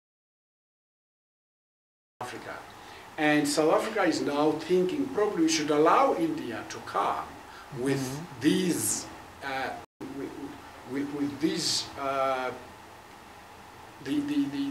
the things we are going to do to avoid people getting affected, following what government has given them. So with all our regulations in South Africa. Exactly. So India is going to come and play in South, but they will play to empty stadiums. Of course. Because one of the things, the most lucrative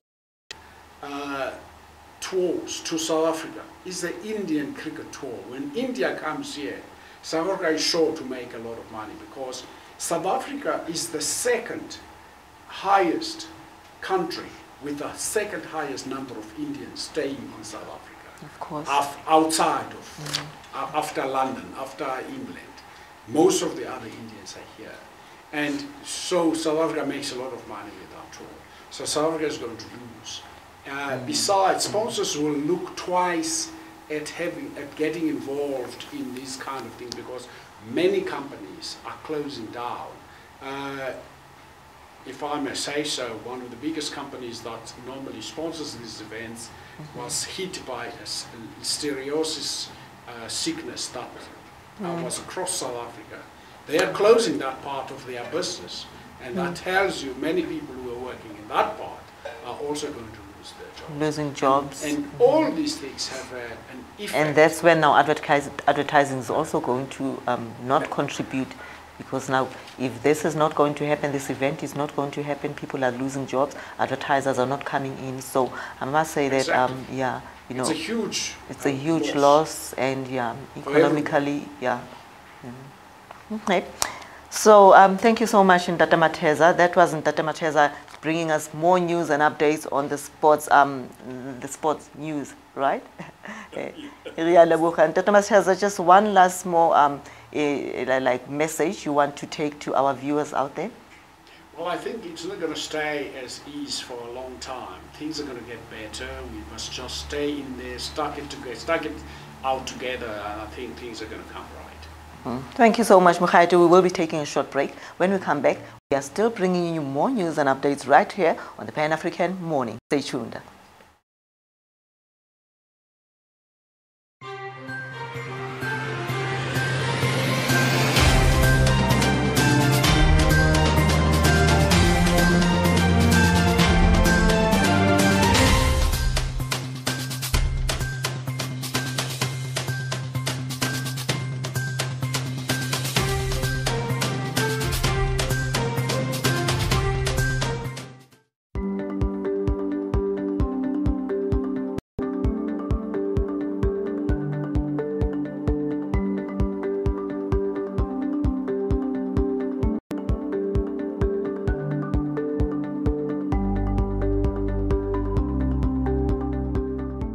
Welcome to Amandla Omnotho Business Talk Show. It was a legacy left by the apartheid government. It's very important that for business people, especially SMMEs, in doing business with developing countries. The measurements, on the other hand, that have been introduced to deal with COVID-19 have harmed our economy beyond what I think has even been measured. The giants like China realizing that the US and Europe are losing the grip in the world economy, and Africa was a playground. Many of black people's small businesses in particular are not even registered. Any country that has ever been reliant on IMF has never been able to come out. Africa is indebted to Asia and Europe. Welcome to Amandla Omnotho Business Talk Show, a show that discusses economic fundamentals with a focus on small businesses. Tune into Amandla Omnotho Business Talk Show on Galaxy Universal Network, channel 500 on Starset.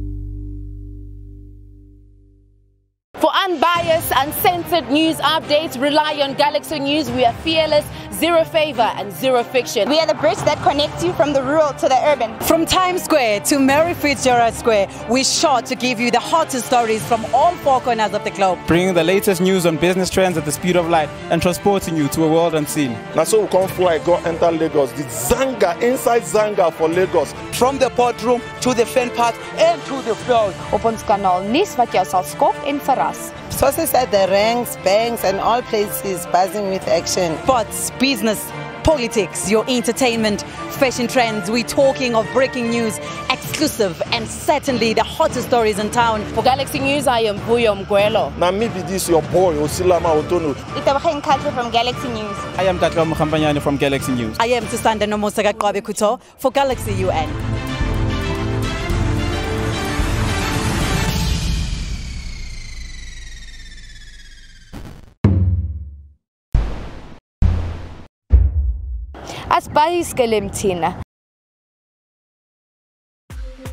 Challenge your ordinary. Experience the extraordinary. Not only the government, the municipality here has had no plan. Now, I believe that my peace is my most valuable asset. Absolutely beautiful! This is exactly what I was looking for! DJ Khaled! It is a day to celebrate. We're ready for action. I like it when it's nice and soft. Yeah, that is nice. How was it like growing up in Nigeria? Yes, sir, you know what it is. Feeling is there that, you're doing something special. Stop being so dramatic, Mira. You should just be what you want to be.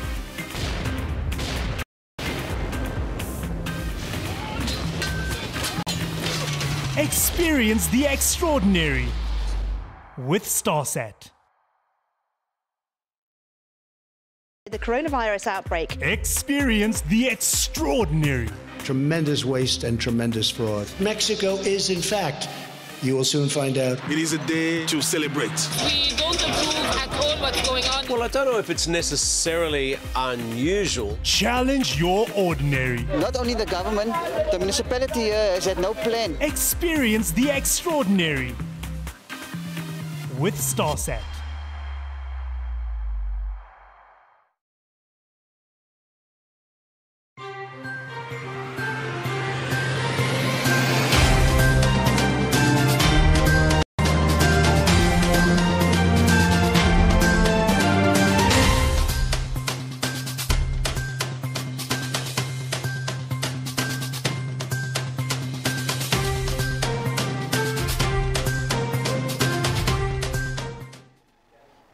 Welcome back again. If you have just joined us, you're still right here on Pan African Morning. My name is Sandano Musagakabikuto. I am going with my queen, Palisa.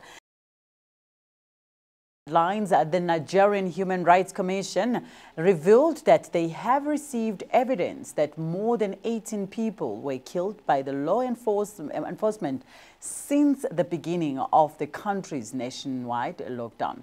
According to the NHRC, more people have continued to perish at the hands of the security forces, which is 6 less than those that have succumbed to coronavirus-related complications. Nigeria, the most populous nation of the continent, has reported less than 500 COVID-19 cases, but fears that this could rise as insurgent attacks continue to dawn their way into the nation's state. The NHRC also said that they received over 100 complaints about 24 of Nigeria's 36 states, including the country's capital, Lagos, of attacks from security forces. The attacks have added to security challenges to the nation, which is already insurgencies in the northeast and the continental, or rather the communal violence over the grazing rights in the central states. Palisa, it's actually one of the issues that has been faced by most parts of Africa, whereby the police officers or law enforcement enforcers, they are the ones that actually kill the people in response to forcing the people to comply for the lockdown regulations, which actually also happened in the country. So what do you think of this report, from Nigeria, where people actually, 6 more people were actually killed by police than COVID-19?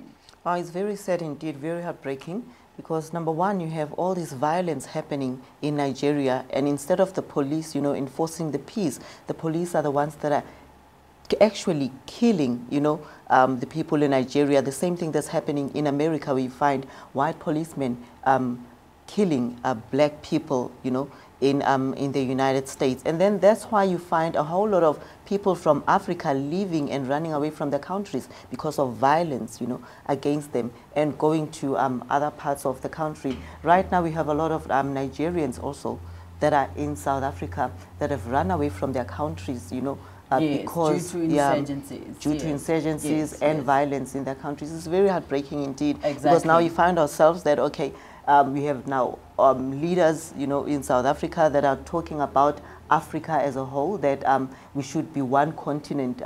Will that really happen? Well, we can look into having one country as Africa. I'm looking forward to that, because all the time, Palisa, every time when I go, people will always try, especially people who think that I'm maybe from Kenya or Rwanda or whatever. You've got this beautiful skin that we're thinking, okay, bonjour, madame, comment ça va? They will start speaking to me in other languages, and if I say I don't understand, and they'll be like, oh, come on, you understand. I'm like, really, I am a South African. So really, I'm looking forward to the time where we're going to have one Africa, so that when people are telling me that I'm from Kenya, I'll be like, yes, I am won't just Kenyan. Be like Sawubona. If they say you are from Nigeria, I'm like, yes, I am Nigerian, because we are one country as Africa. But going back to the issue of silencing the guns in other parts of Africa, whereby a lot of people, if you see a large number of people that flee their countries to go and seek refugees into other countries. It is basically based on the fact that there are wars happening back in their countries every day. We used to speak about wars that were happening back in the days, but until today, there are countries that each and every day they run away from violence that is being perpetrated by those groups. Others in Nigeria, you find all those. It's very sick, and you find that a lot of people, when they come here, we treat them bad. We don't really know what they are going through, and when they come, you know what I'm saying. So left their countries and coming to exactly. So I strongly believe that we need to actually look into those and treat it as a one Africa. Now, when we go to the next story, 6 times Formula One champion Lewis Hamilton has taken a swipe at his white-dominated sport for the silence on the brutal killing of George Floyd, who died after being pinned down by the Minneapolis police last week. The incident has since triggered widespread protest and also the widespread protest and looting throughout America and outrage towards many parts of the world. Hamilton, Formula One's first black world champion, who reportedly spends much of his leisure time in America, spoke out on the issue on his Instagram story. Then in a brief post, Hamilton slammed Formula One and those who are in the sport's biggest stars for staying silent in the midst of injustice on black people. The Mercedes driver also bemoaned not seeing a sign for anybody or from anybody in his industry, which he described sport in which he is the only person of color who stands alone. Tech companies Facebook and Twitter also joined the chorus on protest on Monday, along with Snapchat, Google, Netflix, and IBM to call out radical injustice in America. On Friday, apparel company Nike had flipped its iconic slogan to raise awareness about racial discrimination against African Americans. You see, this is another issue whereby we find big issues where people are being brutalized in the hands of police, and we find that the people that need to speak to protect these people are not saying anything. And I think I'm giving Hamilton a big high five for what he has done to stand out, because voices like him are the voices that we need. We need people that have got voices to speak out, people that are relevant to speak out in order to be able to, to make change with, because these people have got weights, Balisa, they've got weights behind them. When they say things, people listen. People listen. Exactly. So when we find celebrities coming out now, and now sports celebrities are coming out. Yes. And this is where now at least people can say, oh, okay, actually I recognize so-and-so. I recognize Hamilton, you know. Yes. And she's also a brand of Mercedes-Benz. So Mercedes-Benz is also coming out, yes. you know. Yes. And the sad part about it that is that on social media, one of the videos that we actually saw was protesters going to Mercedes-Benz as well to say, you people are quiet. We're going to go to your garages and destroy, you know, your brand, and you know. So it was actually said. But now for Mercedes-Benz to come in now and voicing out and saying this is wrong, you know, the killing of George Floyd is actually injustice, you know. So I'm thinking that maybe it's also about time we as media broadcasters, where we can actually start spreading the messages of the people fighting against, because the issue also comes in when a lot of people busy talking about the negative things that are happening. They're busy talking about the pain and the issues that people are going through without actually looking into the other positive parts. So if we can start right now, speak more about the people that are bringing about change, people that are encouraging, you know, the society to speak out about this thing and spread the news. You mentioned earlier of this group of white people that actually went and kneeled down against, you know, before the black people to say, please forgive us. We want to make sure that, you know, you understand that we are not part and parcel of what our ancestors. Exactly. So it's quite very important that we work with people when it comes to that. We actually send the correct messages out there. And also to add on to that one, the former president Barack Obama had also stood out, and you also spoke earlier about President Donald Trump not standing out, not tweeting, not saying doing anything. It actually now shows that, you know, how are the people weighing this whole thing, And these are the things that creates even more and more violence, you know. Anyway, it's just a few minutes away before it hits exactly 8 o'clock. And we do have our guest as well around it who will be giving us a lot more on these stories. But now let's go straight into the next story. Government has spent over 100 million rand burying 15 high-profile South Africans between February 2018 and February this year. This is according to the Public Works and Infrastructure Minister Patricia de Lille in a written parliamentary reply to questioning by DAMP Benedicta van Minen. De Lille revealed that 105 points to 6 million rand had been spent on 15 official funerals over the past 2 years. The largest amount was about 35 points, which was 7 million rand that was spent on April 2018 funeral of the anti-apartheid struggle Stuart Winnie Madikizela Mandela. Now you can see that we are spending over 100 million rand on state funerals. Do you think are they necessary? Phew, you know what? All I can say is that at least the government is realizing that people are losing jobs. The economy of South Africa is actually going down. So we do need that money. Government should actually find money to help assist, you know, against COVID-19. There are a lot of funerals, and I'm sure that because people have lost jobs, you know, people don't have monies to bury their people. So yeah, that money must come out. Government must actually scratch, you know, to each and every corners and make sure that the budget is allocated to assist people, you know. Yes. And you know, the amazing thing is that if we look into the budget that is being spent on this thing, a lot of service providers, they actually bloat or rather inflate their prices. I mean, there's been an issue of, there was a company during the same funeral of the Winnie Madikizela Mandela. They actually spent millions of rands on bottled water. Something that when you buy in bulk, you can obviously get it for like 3 rands. They were selling just one bottle of water for over 20 rands. Very small bottle of water. So you even with these current food parcels as well, yeah. There's actually evidence that, you know, in a food parcel that should at least cost about 600 rands, you find that people are actually getting like small maize meals, you know, small packets of this and small packets of that. And you ask yourself, where that money is actually supposed to be going to people, to the needy, but then service providers, and I would take it down to the people that are involved, you know, in taking out this budget. I'm sure that, you know, there's a whole lot of corruption there, because now everybody wants to save for themselves, and forgetting that these food parcels are actually people's taxes, you know, taxpayers' money that should be given to the needy. But then now you find that now there's corruption there, money is being saved, and now at the end of the day, like, where is this money going to? People are always putting on the side for themselves, and it is a very, very painful issue that is happening in most parts of Africa. I wouldn't speak because I know that even in Europe, same thing happens. When it's come to these government officials and stuff like that, they will be doing things whereby you find that why is one, like a mayor, for an example, a simple mayor will have bodyguards, will have, you know, other protocol cars and convoy and whatever.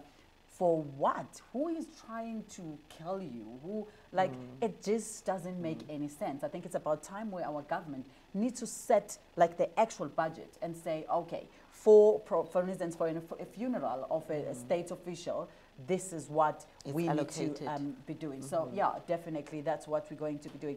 So anyway, let us go straight again to our headlines. It's just a few minutes after 8 o'clock. We are just late and a couple of seconds in there. Now let's go straight. Education experts has warned that the lack of proper coordination in the procurement and the supply of personal protective equipment will hamper efforts to ensure that the planned reopening of public schools next week, Monday, goes ahead without any logistical challenges. This is as Education Minister Angie Motshekga prepares to meet teacher unions on Thursday. The initial reopening of the schools had to be postponed following the revelations that the substantial number of schools were not ready due to lack of protective gear equipment for the learners and insufficient provision of water tankers at some of the public schools. Minister Motshekga has since apologized for the last minute about the 10 in the postponing the return of the grade 7 and grade 12 learners.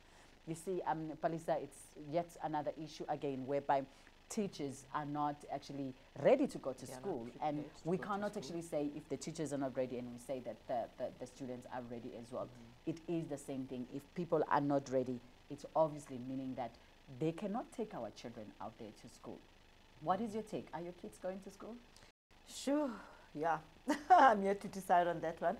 But then my personal view is that I do not want to risk with the lives of my children. I will not gamble with my children. But earlier on, I think earlier in the week, the Department of Education, Mama Angie Motshekga, was also talking about that we are allowed and we can register our school for our children for homeschooling. So I'm actually considering that, you know, registering our children for homeschooling. But I think we need more clarity in that, you know, on how to go about doing it and how to make sure that the curriculum that we will be giving, you know, those that are actually given an opportunity to register our children for homeschooling. So I think there should be more awarenesses now and information on how parents like us, you know, can actually go about doing it so that we follow the proper procedure and making sure that our children are well educated and of course that they can be, you know, moved to legally moved to the next classes, grades. Yes. Yeah. Yeah. It used to be standards before. When I it used to be standards when I was there. So I wanted to say standard and Form 1 and Form 2, but then now it's grades. Well, I wasn't born by the time of forms. Okay. So, anyway, so we actually go back. Yes. This actually takes us back, Palisa, to the issue of the schools in rural areas, because parents like me and you that lives in more developed areas, we do have at least access of easy internet where our children can easily study through online. But what happens to the children that are in the villages? So this means they don't necessarily have a choice, because if you can't go or study from home, which needs a lot of internet-based education, this means that you obviously had to take your child to school or your child will fail. So it is still another issue of inequality in our country. And a large number of students are actually in those places where they cannot be able to access the internet at this stage. I am actually a product of some of those schools where I was not in a position to access a computer until I finished matric. My first face-to-face with a computer was when I was at the university. I was at university, not even in high school. So what do we do with those children that do not have the access to internet, access to even a simple computer where they can study? Even the books are not enough. So they can't even study manually using the books. So it is quite very And even if they study in their own homes, there's no one to help them, because remember, you know, the way we grew up, especially in townships and in rural areas, most of these children are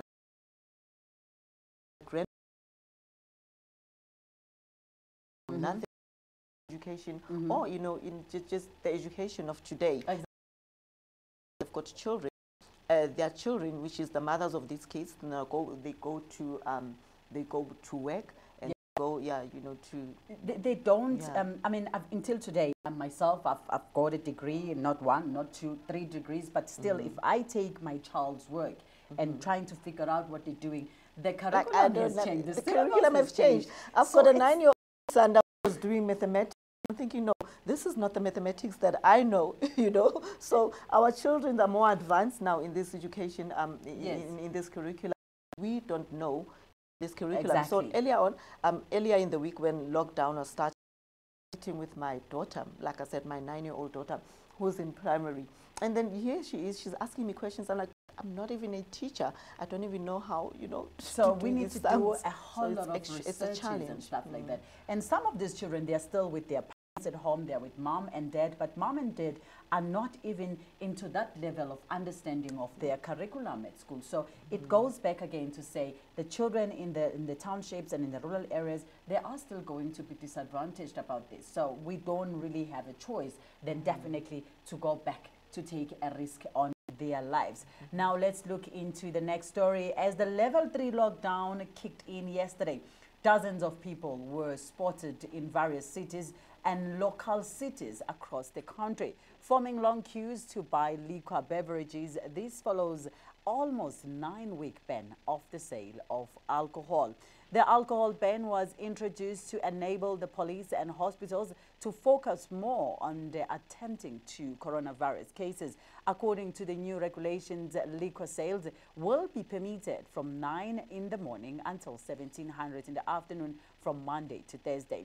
In the anticipation of the bulk buying of liquor products, government has ordered liquor outlets and taverns to self-regulate by, amongst others, limiting the quantity of liquor available for sale and to promote responsible consumption. Now, imagine, Palisa, the liquor was unbanned, of course, yesterday. It's an issue that we've been talking about quite very much today. And we're now looking at an issue whereby we find young people now that are going to now be exposed into alcohol, of course, because it is home. It is at home. Now, you are supposed to be drinking at home. There are people that usually would not want to be drinking in front of their children because, you know, they're saying, oh, no, I don't want to be, you know, sending a bad picture or a bad image into my child. But right now, what do parents have to do? Alcohol destroys families. Alcohol destroys. Yes, because now, if I'm going to sit now in my own home, my kids are home, and I'm only allowed to drink, you know, inside my house. My children are watching me drinking, and maybe also getting intoxicated. So it is a challenge indeed. But otherwise, still my issue is like, what difference does it make, you know, with the times where you are able to buy or consume alcohol between 9 a.m. and 5 p.m. To me, it doesn't make a difference. The fact is that my view is that alcohol destroys families. Yes, no, it does. I mean, there are a lot of people that when they are not drunk, they will not do things that they end up doing. But when they're drunk, then you see some true colors. And they blame it on alcohol. Of course, of course. So now it's really going to be a difficult part. But anyway, it is 10 minutes after 8 o'clock. Now let's go on a very short break. When we come back exactly at 15:15, we're going to be here with our guest. And she's going to be, it's a surprise. I'm just going to keep it to you. It's a very, very great surprise. So go out there, don't go anyway. Stay with us.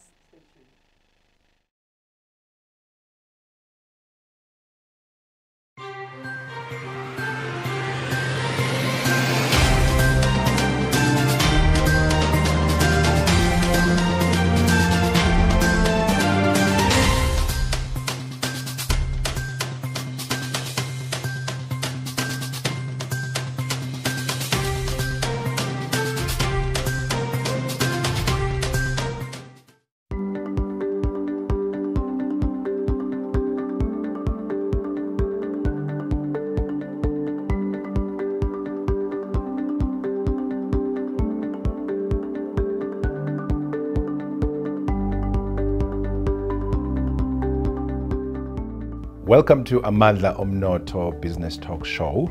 It was a legacy left by the apartheid government. Yeah. It's very important that for business people, whether they are especially SMMEs, in doing business with developing countries. The measurements, on the other hand, that have been introduced to deal with COVID-19 have harmed our economy beyond what I think has even been measured. The giants like China realizing that the US and Europe are losing the grip in the world economy, and Africa was a playground. Many of black people's small businesses in particular are not even registered. Any country that has ever been reliant on IMF has never been able to come out. Africa is indebted to Asia and Europe. Welcome to Amandla Omnotho Business Talk Show, a show that discusses economic fundamentals with a focus on small businesses. Tune into Amandla Omnotho Business Talk Show on Galaxy Universal Network, channel 500 on Starset.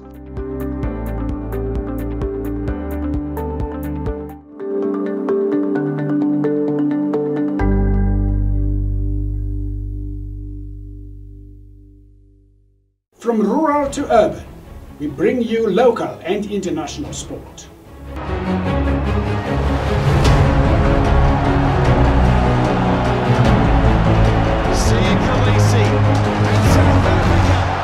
From Cape to Cairo, from Nairobi to Kinshasa.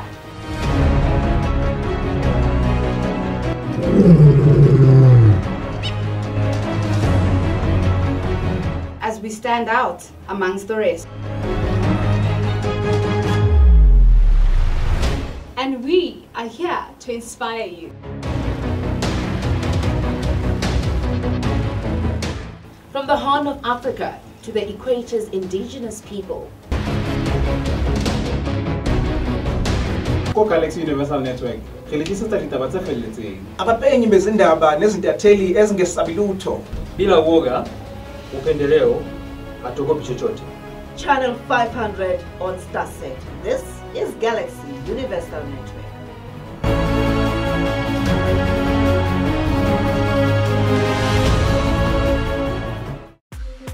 Challenge your ordinary. Experience the extraordinary. Not only the government, the municipality here has had no plan. Now, I believe that my peace is my most valuable asset. Absolutely beautiful! This is exactly what I was looking for! DJ Khaled! It is a day to celebrate. We're ready for action. I like it when it's nice and soft. Yeah, that is nice. How was it like growing up in Nigeria? Yes, sir, you know what it is. Feeling is there that, you're doing something special. Stop being so dramatic, Mira. You should just be what you want to be.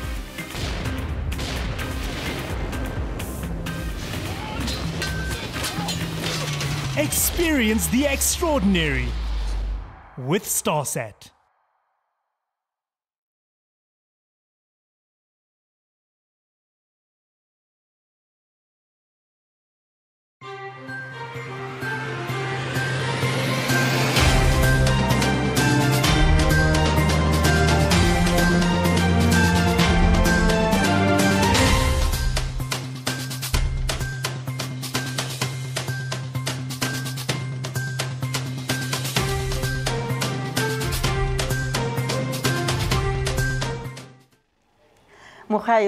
Dumela Sawubona. Yes, welcome to Galaxy Universal Network. You're still with us right here on the Pan-African Morning. And as we've promised you earlier on, we are bringing you more news, more exciting guests, and of course, I'm still with my co-host, Sisanda Ngwabe Kuto. Yes. And namhlanje ke sivakashelwe umama ohloniphekile kabi la emphakathini. We've got umama Shalom Mbata, who is an author and a businesswoman, and of course, a leader in her own respective right. Right? Kumele siqale kahle lento sithi Mbatha kaShandu. Umbatha kaShandu. Uyayizwa. Mam Shalom, right? Siyakamukela la kwi Galaxy Universal Network. Siyabonga kakhulu nami ngijabule kabi ukukhona.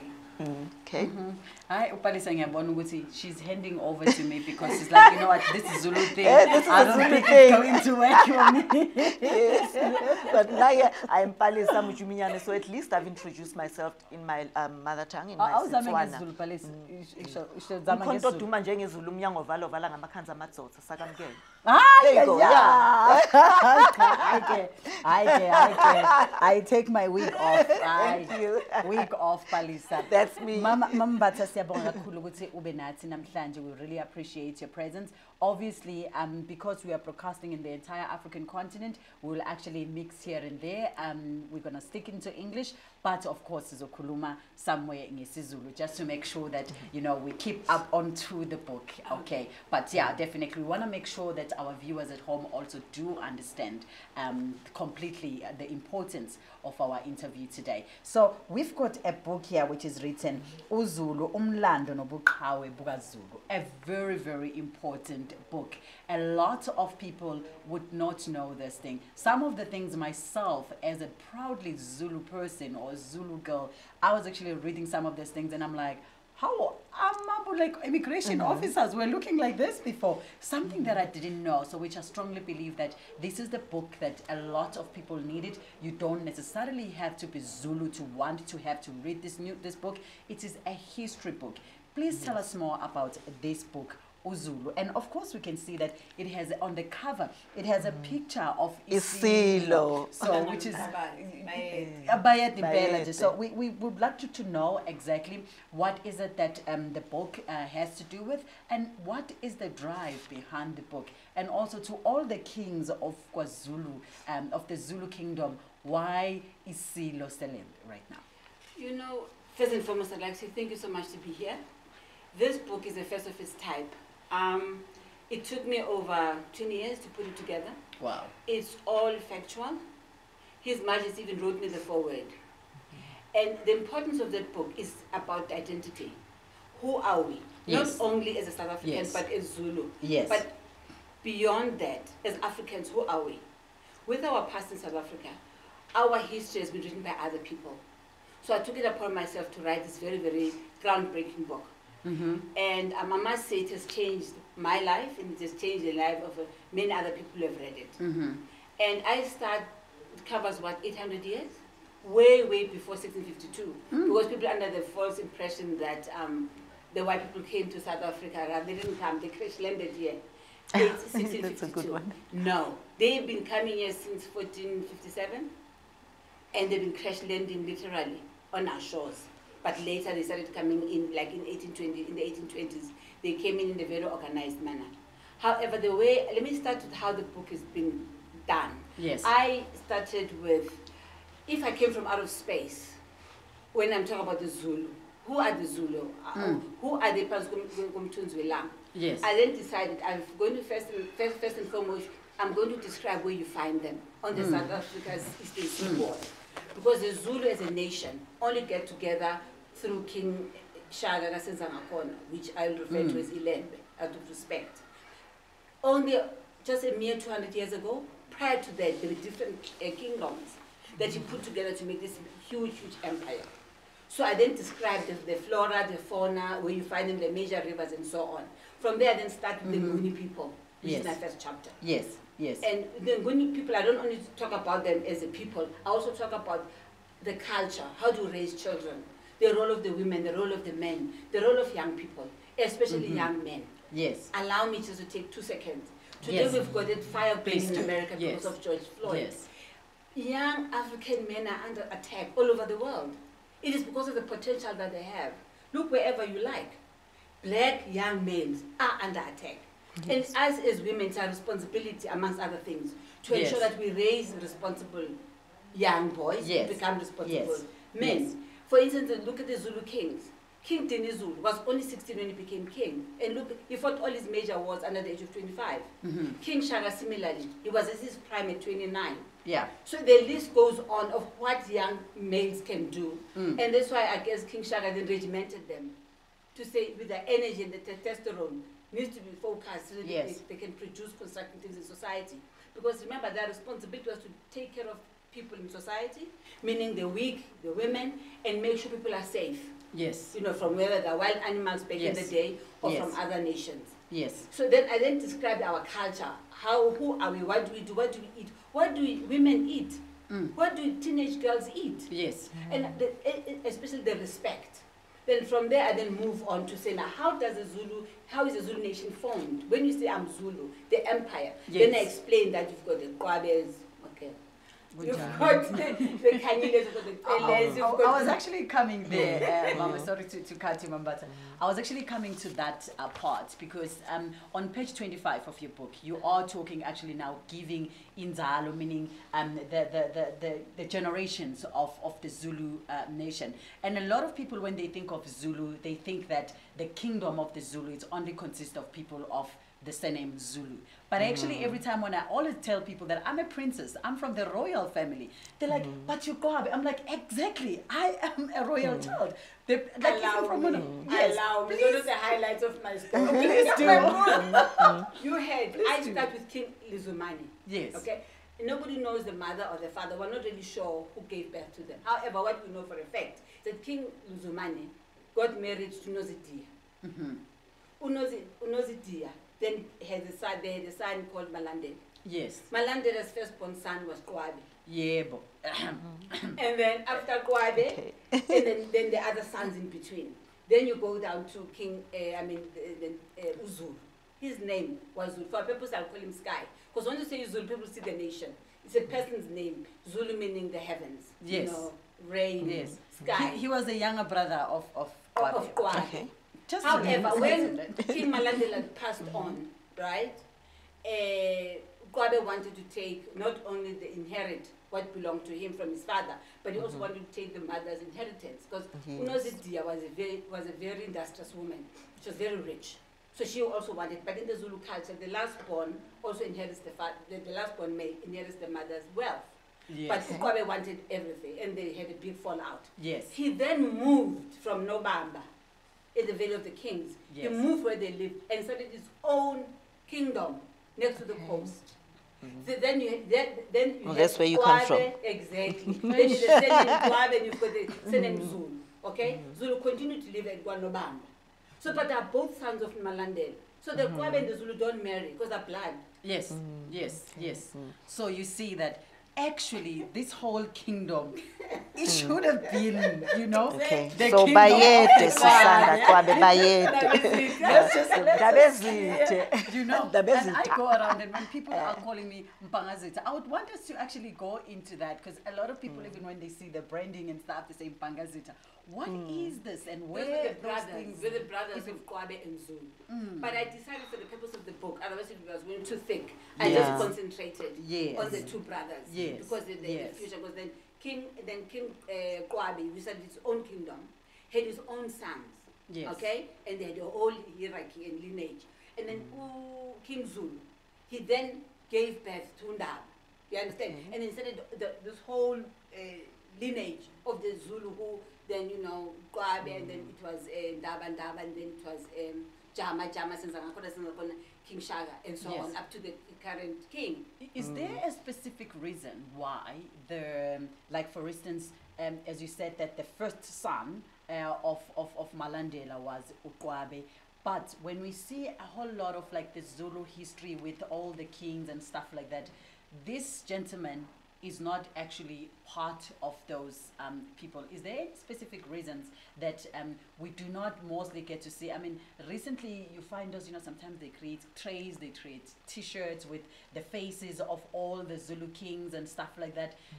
What was the reason that some of these kings are actually not even featured in the most common history of the Zulu nation? If you allow me, can I just Sure, do this definitely. You see, what I have at the back here, I've got the lineage of the Zulu king for the purpose. Yes. Because a lot of people don't know that. You understand? Yes. For instance, like I said, you've got Inkosi Luzumane. Yes. Wazala Inkosi Malandela. Malandela wazala Uzulu. Nokwabe. Then Uzulu wazala Upunga Nomagebe. They were twins. Oh, okay. But Punga passed on before he had children. Oh. So the next son, and then Mageba then took over because he was a twin brother. Yes. He then had Undaba. Undaba wazala Ujama. Ujama wazala Usenzangakona. Now, why you told me take a breath there? Why I decided to also put Princess Mkabayiga Jama? Because when you call the Zulu kings in the Zulu history, she's the only female that is mentioned as one of the kings because she was so important in the history of the Zulu. Yes. Then after Nkosi Ujama, wazala Nkosi Usenzangakona. Usenzangakona wazala, his firstborn son was actually Uskujana. Yes. But Uskujana came after Ushaka because Ushaka he got married to the mom at a later stage. Yes. So you've got Usenzangakona wazala Nkosi Ushaka. Now, the line doesn't go straight, it goes across. Yeah. Because here I'm talking about the Zulu kings. The first king after Usenzangakona was actually Skujana. Oh. Before King Shaka took over the throne.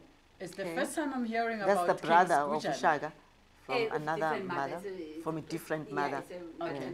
Now, when we come back, I really want us to focus on that because, you know, I know that the Zulu background, you know, there's a lot of polygamy, you know, going in. So I'm actually interested because just you know, also to take, I hope that it's also inside your book, just to take us through, you know, the polygamous marriages in the Zulu culture, and you know, just exactly. And also how I'm very much interested about and that. how we balance that because if we're looking into the first, let's say we've got two mothers, the first wife and the second wife, they both maybe have sons at the very same year or same time. How do we deal with such issues? It's quite very much especially in this modern era. You know, exactly. And actually look into the issue of those polygamy in today's days and to how do we encourage that if you know. I can just in one way polygamy works. Yeah. In one word. Oh, it does. So you will It actually does. now tell us more about But that. because Susanda I is don't now know. married to a white man. So now I want to know, like, would you agree if your husband comes and says, baby, I want, because you're Zulu, you just like proudly said, I am Zulu, I'm from, I'm a princess, you know what I mean? And then you have to now, you know, you know, I'm would thinking, you? before I could answer that question, let us just go on a break because I think I'm going to need water to drink and need a little bit of something that will get me really to compose myself so that I am ready to take these answers like this. This Because is very I interesting. I am from a family that my father had that four believes in wives. polygamy. So it is it's a very makes- challenging it makes conversation. sense So when husband takes yeah, a- exactly. Let Fellow us just Africans, let us go just straight go- yes. to a very short break, and when we come back, we're going to go straight to the headlines. Stay with us.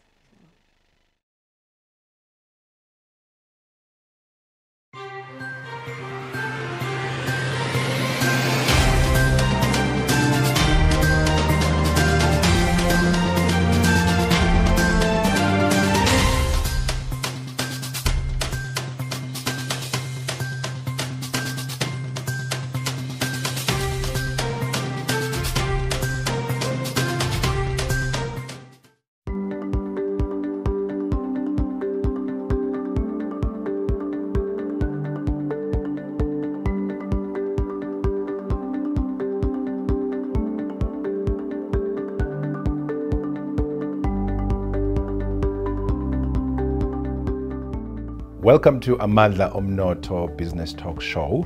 It was a legacy left by the apartheid government. Yeah. It's very important that for business people, whether they are especially SMMEs, in doing business with developing countries. The measurements, on the other hand, that have been introduced to deal with COVID-19 have harmed our economy beyond what I think has even been measured. The giants like China realizing that the US and Europe are losing the grip in the world economy, and Africa was a playground. Many of black people's small businesses in particular are not even registered. Any country that has ever been reliant on IMF has never been able to come out. Africa is indebted to Asia and Europe. Welcome to Amandla Omnoto Business Talk Show, a show that discusses economic fundamentals with a focus on small businesses. Tune into Amandla Omnoto Business Talk Show on Galaxy Universal Network, channel 500 on Starset.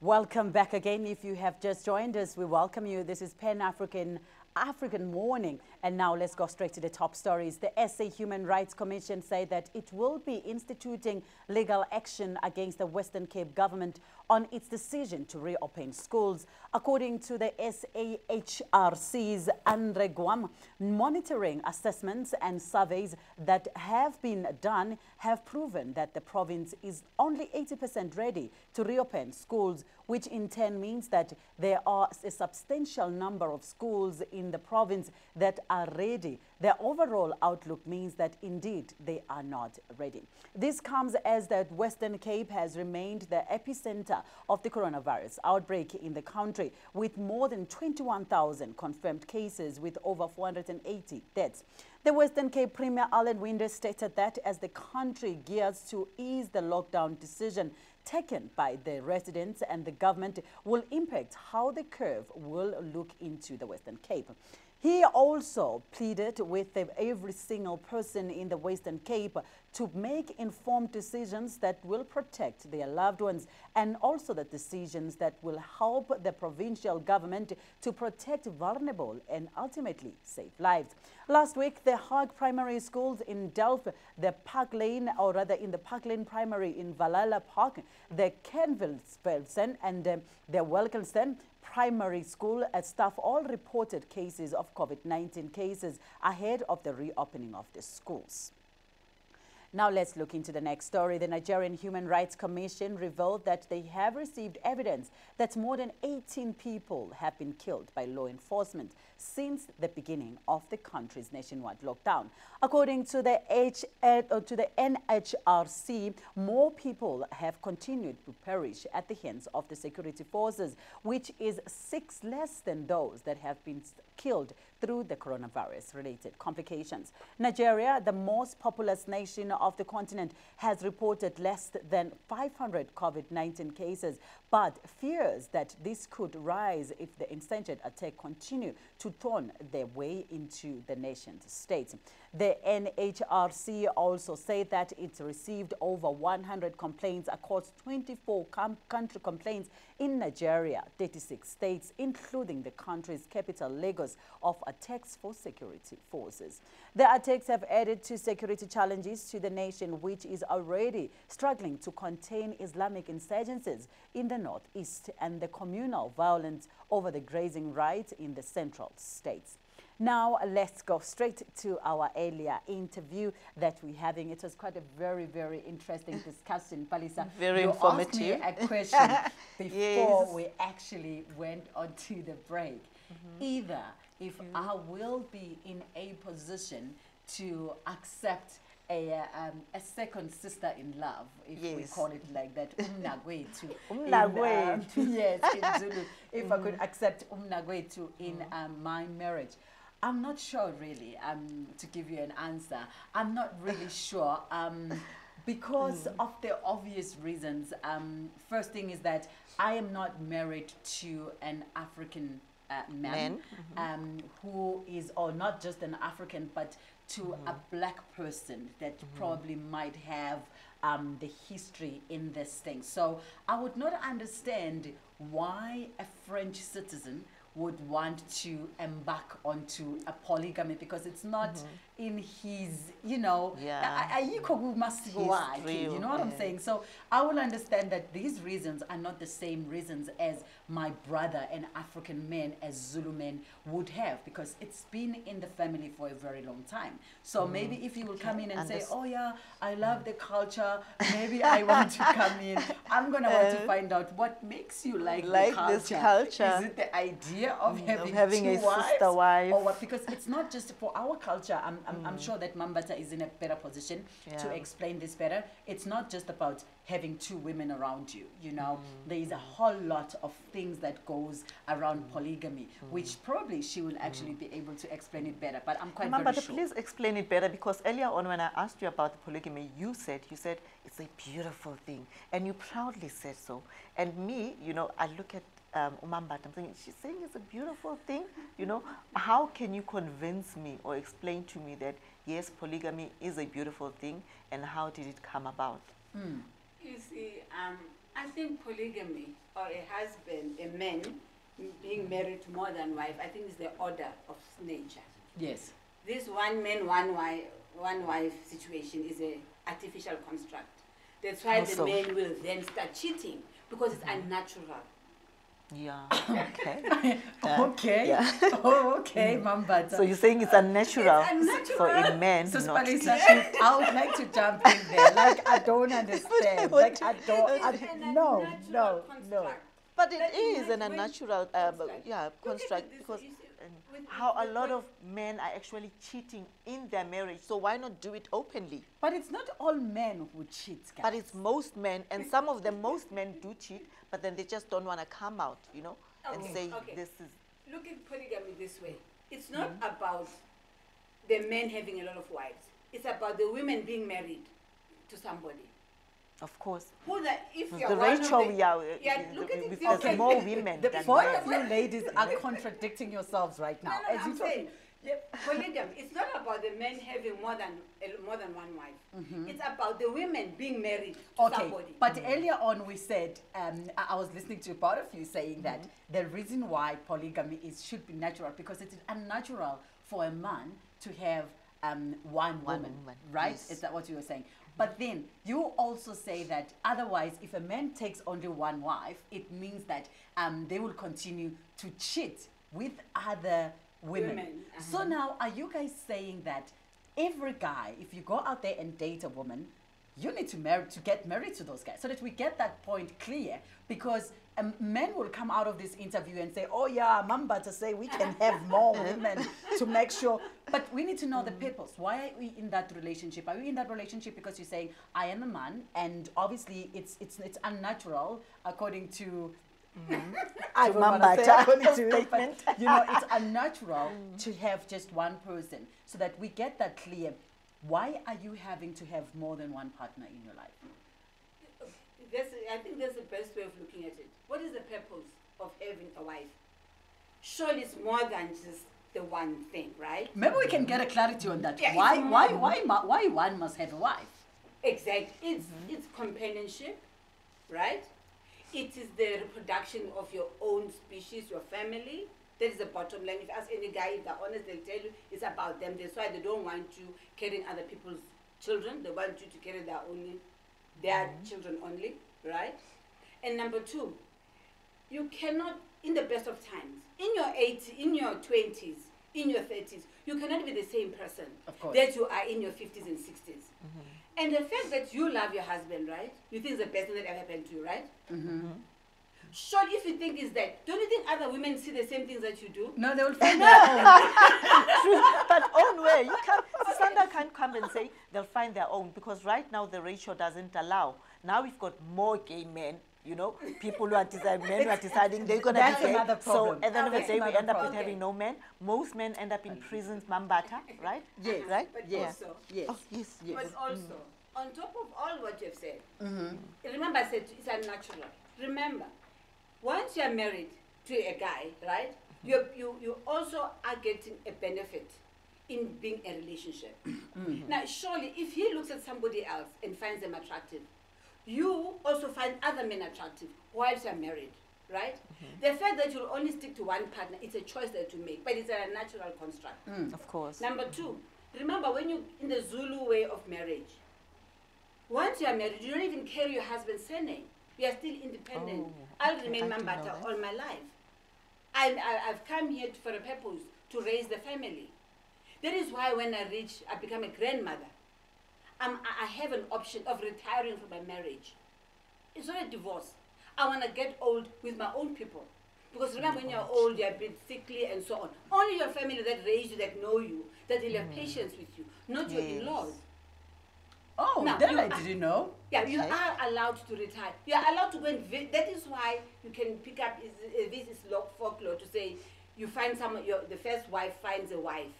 That's how it comes in. To say it is, you reach a certain age as a woman, let's tell the truth. You are just one truth. Everything becomes quiet now. Okay? Everything becomes still. There's too much trouble for me. I think I must get someone to entertain my husband. And it's better. It's better when it's you as a queen mother. You know, as a wife, as the first wife, to choose that woman. You know, because you don't want troubles and problems now in your family. I'm having. But what she's saying is true, Susanda. You know, you get to that age where everything now needs to be still and quiet, and now you want to focus on your peace. You know, instead of always dealing with this man who's going to come home and moan and children at the same time. So now, you as the first wife, you're going to help Ubaba Sakai to say, Baba, but then now today, Mambata, it is these men that go and choose their own wives, even without your permission. Palisa. So how do you now deal with that? This is where we go back, Mambata. Because they discuss with you, you're going to go, Of course, I will go, because this is my family. This is my home. This is my space, you know. I'm the queen of my castle. I'm a lionessian. Yes. The advantages. Yes. Number two, you also have your economic independence. This what is it called? Property. Oh, community of property. That is causing confusion in relationships. In the Zulu culture, it's never been like that. When you come in as my wife, I get you a piece of land, I get you your info, your sustenance.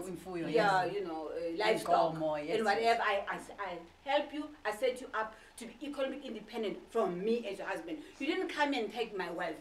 You've come here for a purpose to be married to me, to raise my family. But I'm not responsible for you. We've got two hands. We've got to get on with the program. That's a very beautiful point you are raising there, Mambata, because it goes back to this thing that all this time we are all taught in understanding that a man is responsible for taking care of their women, you know, which is until today, you know, women are looking for, you know, I'm looking for a guy who drives, who has this job, who has that job. The tension that we have in relationships today is all about money. And it shouldn't be like that. A lot of women in Europe especially, because of the radical feminism, they don't have partners. Now they're saying, actually, this feminism is wasting our time. We need men in our lives. Because they realize that the way they're going about it was wrong.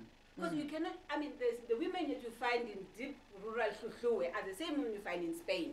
The needs are the same. But it's your construct to say what works. Yes. If you know that my husband is not here, he's with so and so, then you chill. Instead of him sneaking, running, you checking his pockets, checking his phone. Why are you here? Yeah, you understand? precisely. So the important thing is that if women can be economically independent, yes, and you're with your husband for entertainment, don't you think you'll be happy? For entertainment. Okay, then we actually I like the way you put it for entertainment. And you stress back that again point. to this point, as Palisa, whereby Mambata says that if a man is actually setting up for his woman economically being independent, meaning that it is still then a man's responsibility to say, I'm taking you out there. Here is, you know, obviously you cannot do it the same way that you used to do a kaya. I'm building you a house, I'm giving you livestock, and I'm giving you a farm where you can go, ulime, uyijalele into zakho. Now what you have to do, I must give you a home, a very nice home. Buy me a very nice car. And give you a very nice car. And allowance. Is that the case? Okay, this is what happened back in the day. Today, it's not fair to expect the young men to have more money than you. You guys qualified together the same year from university or high school. I don't care. Somehow the men, suddenly they must have more money than you do. And you guys put so much pressure on them. I want money for hair, I want money for nails, I want money for money Brazilian for everything. wig. Exactly. Yes. What are you doing? You're putting a lot of pressure on our men. And it is not fair. Someone Hence you end up put with those broken crazy homes. ideas in our heads. You're supposed to work together. Remember, his responsibility is not to take care of you. You But to guys, take you care of- choose to be together, to take care of one another. Wow. You build everything together and stick together. Because let me tell you, if you leave this one man, the next one will do exactly the same thing. I we always say my daughter, they're born to the same mother. Because their tricks are the same. So why bother leave one for the next? Oh, Mambat. I wish I could have heard that when I was still in my 30s, you know, 'cause I wish I could have heard that and then that when I was in my 30s, you know, because I was also, I'm one of those that was very fast to leave and said, yo, Anyege, I'm just, you know, I just left, you know. But now looking back, you know, at the age that I'm in right now, I'm like, but maybe I should have just, maybe this, maybe that, you know, but I guess it goes with experience. Also, I think it's a responsibility for the older women with experience to groom the young women. Yes, of course, and say, yes. honey, you don't do it like that. Yes. If he behaves like this, it will pass. Because men who nalo, they never stick to the same one. Yeah? So why getting all involved in their business? When I look at your corner, if you are happy, that's it, he comes home, your two ladies come home. So when we are at this one, since we are accepting the fact that men can actually have more women, and we as women, we need to understand that. Is we it need to be taught that we need to teach our children that, not only understand. Is it possible then that I, as a woman as well, since I'm understanding that, of course, they can date whoever, Nami, I can also, because as I'm going around, other men are looking at me. So am I allowed to say, you know what? Are you ready for this? The Zulu are so practical about these things. Yes. They even have a word. If you are married, you are allowed to have Ishende. It's your secret lover. Oh, for a woman is but no, you're not going to go there. Really? But why were you not why were we not taught this? Why were you not informed? It's unnatural to be with the same person all your life. I remember you can't be taking us. Really? You pick up if you listen to Zulu songs and stuff. They will say, there's one of ladies. What husband would actually stand for that? Yes. They say, the husband knows what you are jola. Oh. He knows. Because if he can do it, what stops you? Because they understand that it is unnatural. Remember, you guys, you got married for a purpose. And those if that purpose is taken care of, what you do as your extracurricular activities, I ain't getting like her. This is very interesting. And remember, they also say that If you've got somebody outside, it keeps the home fires burning. You don't fight with your husband. We are big and should share it's wasting my time. When I'm good. Oh wow. Now we know. Remember, a marriage, right? It's a center. It's a home, and families create a society that's stable. So if you try and bring up a family situation that is stable, it then translates into a stable society. Yes. Hi, guys. Our society right now in South Africa is just off the wall. Yeah. We don't know what we're doing. All the young women I meet, they say they've got rights in their 20s. Yes. In their 30s, they're calling me, they're looking for a husband. Well, I'm fine, I've got a house, I've got a job, need a degree, I don't need a man, I'm a director. But time comes. They're like, please introduce me to somebody, I don't care who. Because I don't care who. I don't just somebody, I need somebody because I must have kids or something like that. Yes. So Tina, if our responsibility would be to try and groom the young women, do not compete with the guy. You're not a man. Yes. Women, we do have a sell-by date. Yes. Under the entertainment department. But the men don't. So don't compete with the men because what the men sees and what you see are different. But they say black don't crack, so people like no, we don't. Yeah, we don't so crack, honey. They are available. There's no sell-by dates in there, right? I could basically say that marriage is about a choice, rather. Yes. So it's not a matter of love. Of a family, yes. Of raising kids. Yes. Now, once you've got a stable family unit, yes, it translates into children having self-esteem and identity, yes, which I'm trying to bring in the book. Yes. To say, who are you? When you say I'm Zulu, who are you? Yes. And I'm hoping the other language groups can follow what I've done. Yes. To say this is all about being a Zulu. I think then when we're still talking about that, Mambata, we go back into an issue with times and days are not the same. In nowadays, we are looking into a situation that is, we are living in countries and the world that is having a whole lot of different diseases and stuff like that. So it is not that easy to go back and say we're going to live in the same way that we used to live before. So let's say if a woman is now allowed to have a sidekick, if what we're going to call it, and same thing as a man, we all go out there and that person as well, this is how we ended up spreading the HIV and the AIDS, and unfortunately it is a serious issue in Africa because of similar lifestyles. No, like I can't agree with you. I cannot. Okay. Right now men cheat and nobody talks about them spreading HIV. But when it's a polygamous relationship, somehow they're responsible for the spreading of STDs. Remember, these diseases were there from way before they found out there was this big disease that is killing people. Yes. Do you understand? If you take care of yourself, ask yourself, how do you even contract these diseases? It's how you carry yourself. Yes. That is another door that has got other agendas. I'm saying to you right now, if you're not in a polygamous relationship, you are probably but you are not aware. Because your man's got other women that you don't know. And I don't talk about you. I'm just saying. Do you understand? Yeah. But Mama, I think we are spending so much time in this issue. We need to have a separate discussion with this. But then I want us to go through the book, like the history of Mambata, where she comes from, you went to exile. Just tell us more, about yourself and of course more about the insight in the book. Is much more exciting than yes. Just to close that up. King Shaka set up Zulu female regiments. Okay. Women went to war. They led in war. They led men at war. When King Dinizulu was sent to exile in St. Helena, he left his mom in charge, Ogamsweli, who was part of Intontela regiment. Okay. So even in Sandwana War under King Kajwai, when he defeated the British, Zulu female warriors were at war, but nobody talks about them. Oh, wow. So the thing about equality in the Zulu society is a misnomer. Yes. Men and women will never be equal, but they're the same. Did you hear that? They're the same. So there's not that these are better, these are no. Everybody knows their station. People act accordingly, and that's why there was harmony. Yes. Yes.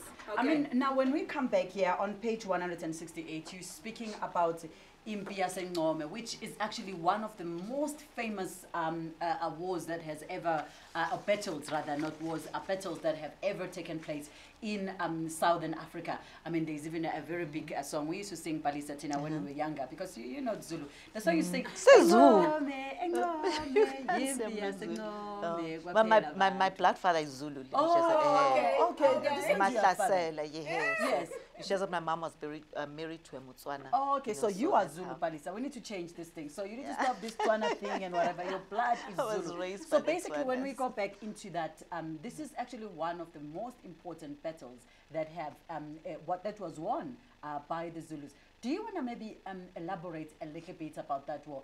What was the cause, or what sparked that war? And how did we, how that battle, how do we get to win a battle with people carrying guns while we're coming with only the spears and whatsoever? And it's in many other books, it's been actually, in history, it's been noted that it was the wisdom that actually led into that. Can you please give us more about that? I wish we'd talk about this, Anzwana, but that's for next time. In Ngom is a so-called blood river. You have I'm just going to give you the terrain first, okay? There was a small little donga, a donga, you've got the river. It was summer, December 16, okay? In Zululand, in summer, rivers are flooded. Okay. Then on this mountain called Verkop, in Tibani, in Zulu, yes, the Afrikaners came, there were about 500 of them. They, in that delusion, they thought they could defeat the Zulus, and I'm using the word very purposely, delusion. They were trying to, this under King Tingane's time. Yes. They wanted to come and fight the Zulu, thinking they can get away with it. Yes, yes. And then Undlela Sompisi, who was the general of King Tingane, yes, he was leading the Zulu war, yes, right, the warriors. So when they met at this particular juncture, you know, you've got a river and you've got a donga here. Mm-hmm. So when Ndlela noticed how few they were, the Afrikaners, he realized, piece of cake, this is nothing. Yeah. The night before, see, I'm getting carried away. I was there. He even allowed the soldiers to light up fires to keep themselves warm. But you know, in the times of war, you hide where you are. They didn't care. They set up camp. In the morning, at 6 a.m., the Afrikaners started running down the mountain, trying to come and do what? To come and attack the Zulu. Yes. Right? No, they were preparing to come down. So yes, when they gave Ndlela the intel that these people are hiding over there, yeah, and the Afrikaners noticed how many Zulus were there, they came down that valley, okay, and they came and said, I should be illustrating this. They came and put up the ox wagons, yes, right, along the river, and used the donga as the sheet at the back, yes, so they could see the Zulu coming in. Yeah. Okay. Now, I'm going to tell you what the Afrikaners say. The Afrikaners are saying their back was along the river, okay? And then their ox wagons were facing towards the donga. Yeah. And then the Zulu, as they came down from where they were, they came down over the river, right? They came this way, they jumped the river, came again over the river to fight with them. Now, first of all, that doesn't make sense. You do not cross a river twice, okay? Secondly, they say they stood there and they shot at the Zulus and the river became red. And when I did the research, I took an old lady, she was about 90. She says to me, Mtanam, when the river is flooded, what color is it? I said, it's brown. She says, bring me 10 liters of paint. So 100 liters, we got it. She says, put it in the river. Will the river still be red if it's flooded? The answer is no.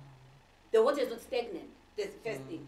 And then secondly, he says, how do you begin to fight a war? Remember, if you jump a river, you've got this huge shield with a spear equal. So it means you're basically holding this huge shield with one hand and you're using one hand to swim. Come on, give me a break. Yeah. Does it make sense? It doesn't. No, it doesn't. And you're talking about a nation that had never lost a war. The Zulu, all they did was live and breathe war all their lives. The General Undlela grew up with King Shaka. So they knew all about war and strategy. Do you understand? So there is no way they won that war. Okay? Wow. And the one Afrikaner professor from the University of Pretoria said this in 1976. He disappeared when he said the Afrikaner section. What we're celebrating is untrue. Oh, wow.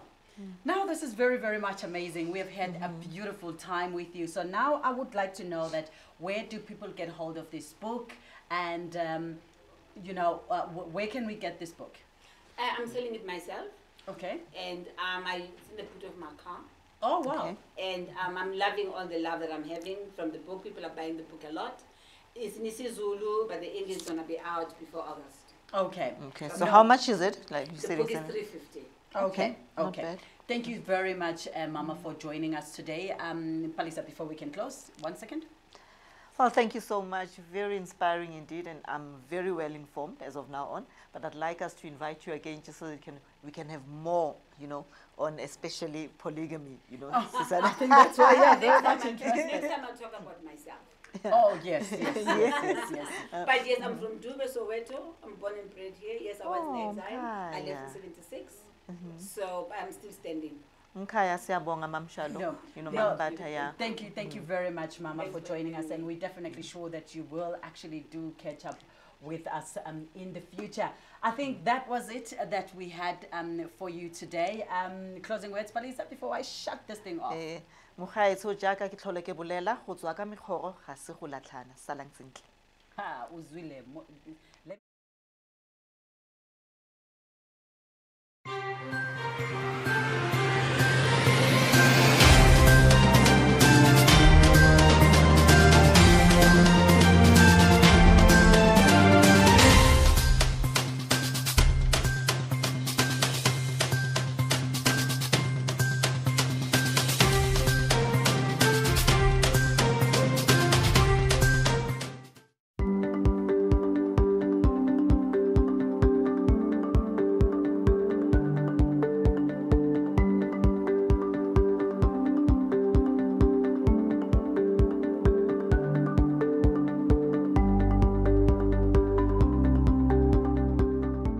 Welcome to Amandla Omnotho Business Talk Show.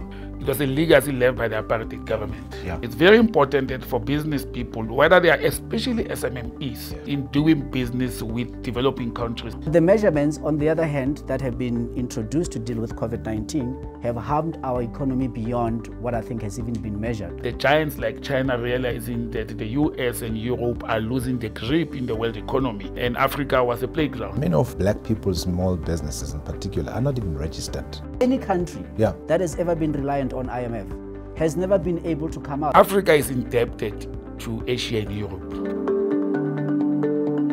Welcome to Amandla Omnotho Business Talk Show, a show that discusses economic fundamentals with a focus on small businesses.